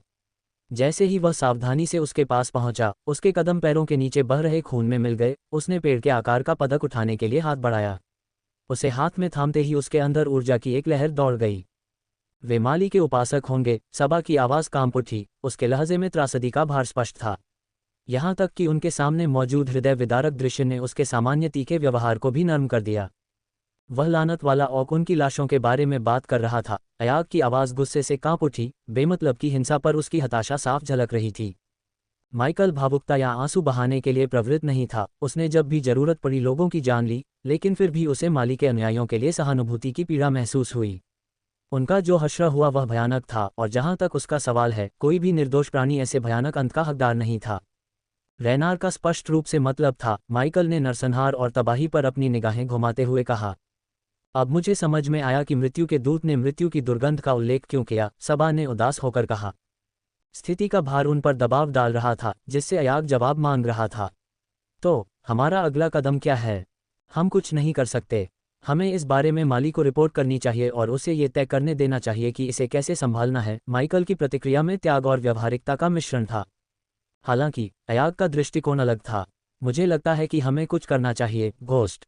क्या? भ्रष्ट देवताओं के पूरे पंथ को चुनौती दें और इस दुनिया को बुराई से मुक्त करने का प्रयास करें। माइकल ने गहरी हंसी में कहा, सुनो, मुझे उनके लिए बुरा लग रहा है, मुझे लगता है। लेकिन हम देवताओं से लड़ने के लिए पर्याप्त मजबूत नहीं हैं। नरक, हमें उनकी शक्तियों की पूरी सीमा के बारे में कोई जानकारी नहीं है। कोई भी गलत कदम उठाने पर देवता और देवदूत हमारा पीछा करेंगे, माइकल ने जवाब दिया। उसकी आवाज़ में अयाग के आवेगपूर्ण सुझाव पर निराशा के भाव थे। हालांकि जैसे ही माइकल ने ये शब्द कहे, उसके दिमाग में अचानक सिर दर्द होने लगा। साथ ही सिस्टम की आवाज़ उसकी चेतना में गूंजने लगी। होस्ट को निर्दोष के लिए न्याय की मांग करनी चाहिए। होस्ट ने खोज की कार्यक्षमता अनलॉक कर ली है। खोज, गॉड किलर, शुरू हो गई है। रेनार से बदला लें और माली के उपासकों का बदला लें। खोज पूरी करने पर होस्ट को देवताओं के दायरे में संचालन के एक छिपे हुए आधार का स्थान प्राप्त होगा। माइकल आश्चर्य और सदमे के मिश्रण में खड़ा था, क्योंकि सिस्टम से शब्द उसके दिमाग में गूंज रहे थे। हालांकि यह पहली बार नहीं था जब सिस्टम ने सुझाव या मार्गदर्शन प्रदान किया था, लेकिन यह उदाहरण अलग लगा। ऐसा लग रहा था जैसे सिस्टम उसे खोज करने और इसे पूरा करने के लिए मजबूर कर रहा था। आप देवताओं के दायरे में उतने बदमाश अंक जमा नहीं कर पाएंगे जितना आपने नश्वर दायरे में किया था। अपने भाग्य को उस हत्यारे के रूप में अपनाएं जो आप बनने के लिए बने थे, और देवताओं के दायरे में अपनी विरासत स्थापित करें। सिस्टम की आवाज़ अंतिमता की भावना के साथ गूंज उठी। माइकल ने वेडोरा के साथ अपने निर्णय पर चर्चा करने से परहेज किया और चुपचाप खोज करने का संकल्प लिया। एक संक्षिप्त विराम के बाद वह सिस्टम इंटरफेस से बाहर निकल गया और बेजान शरीरों के भयावह दृश्य पर एक आखिरी नज़र डाली। फिर उसका ध्यान अपने हाथ में पकड़े हुए पेड़ के आकार के पदक पर चला गया। पदक पर अपना ध्यान केंद्रित करते हुए उसने अपने विश्लेषक कौशल को सक्रिय किया। माली के पदक में एक भंवर को सीधे माली के जंगल में ले जाने की क्षमता है। इस पदक का उपयोग केवल एक बार किया जा सकता है। विश्लेषक कौशल की जानकारी माइकल को दी। एक स्थिर सांस लेते हुए उसने पदक में आग ऊर्जा का एक धागा डाला और इसकी शक्ति को सक्रिय किया। जल्द ही एक घूमता हुआ भंवर उसके सामने प्रकट हुआ। चलो चलते हैं, माइकल ने दृढ़ता से कहा और भंवर में कदम रखा। उसका रूप रैनार के मंदिर की सीमाओं से गायब हो गया।